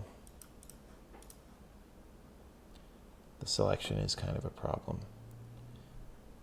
Like, this would be a thing to talk about tomorrow on stream when my brain is refreshed, is like, what is the policy when the text is much wider than the cursor? Where do you want to scroll the text, right? Do you want it to be the minimum amount to get to where the cursor is? That sounds kind of reasonable, but I'm not sure. Okay, so if it's left, we actually don't even want that.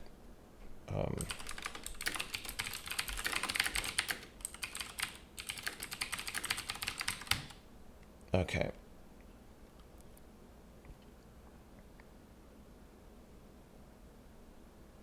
So like, I think I'm going to need to decode what this is doing tomorrow and either factor it into a common function with this or what, right? Because it's like, okay, yeah.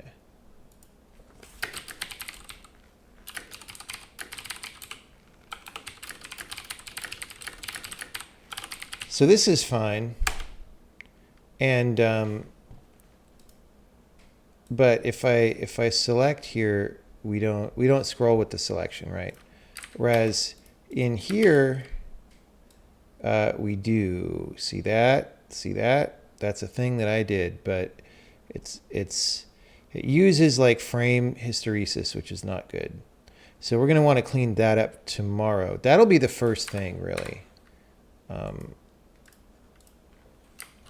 And we kind of do want to do it smoothly, right?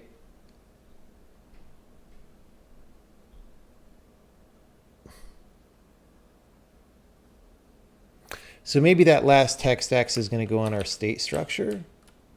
Let's think about that.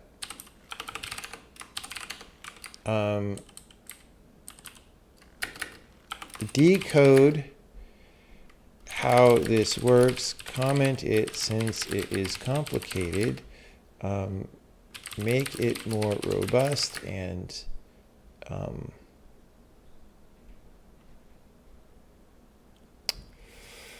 make it work for left justification, then do center. probably last text X goes onto the state struct. Okay, great. We're going to check this in again, and that's going to be Miller time.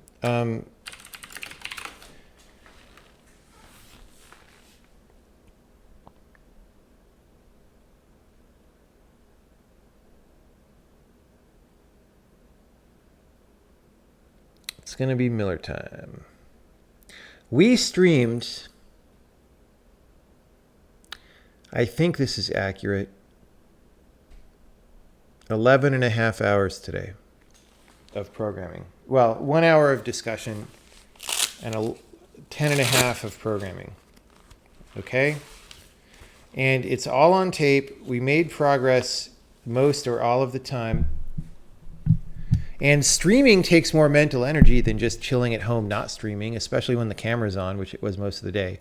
So if anyone tells you, oh, you can't be productive for more than 2 hours a day or whatever the fuck people say on Hacker News, it's completely false. You can get a lot done if you sit down and do things. Yeah, talking too. Like all these things take energy. Like trying to, like sometimes I get really quiet and think, but I'm trying to verbalize what I'm doing so that people can follow along, right? Yeah. So don't believe the people who say you need to Pomodoro every 15 minutes and get up and walk in circles, right? It's not true. I could have gone a couple more hours today, actually, right? I took a break and took a long walk and stuff.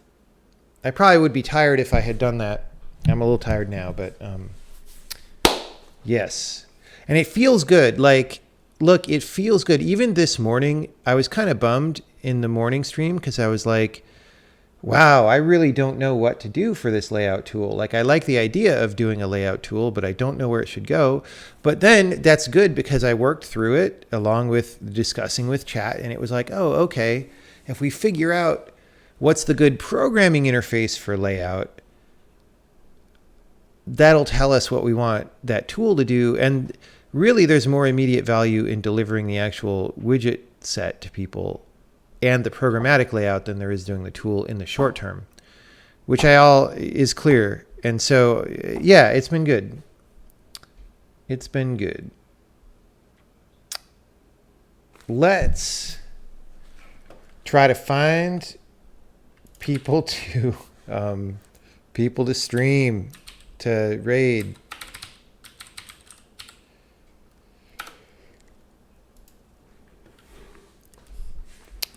We're still getting owned by ducks, by the way. Like I was saying yesterday, programming on Twitch is losing to ducks, geese, owls, and live earthquakes and chickens.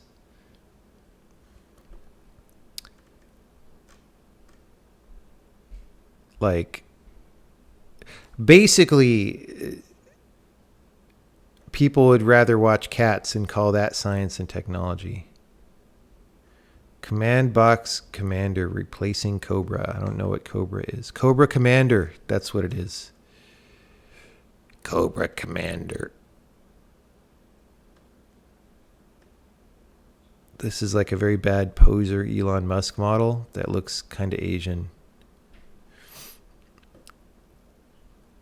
This is like Japanese Elon Musk.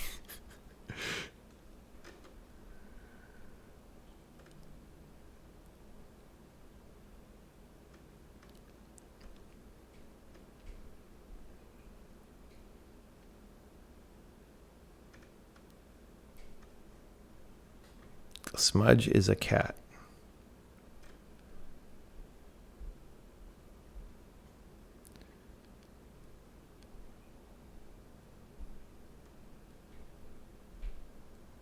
Developing Kessler syndrome. All right, this guy is talking to one viewer. So we're going to go there. All right, thanks everyone. And I'll see you later.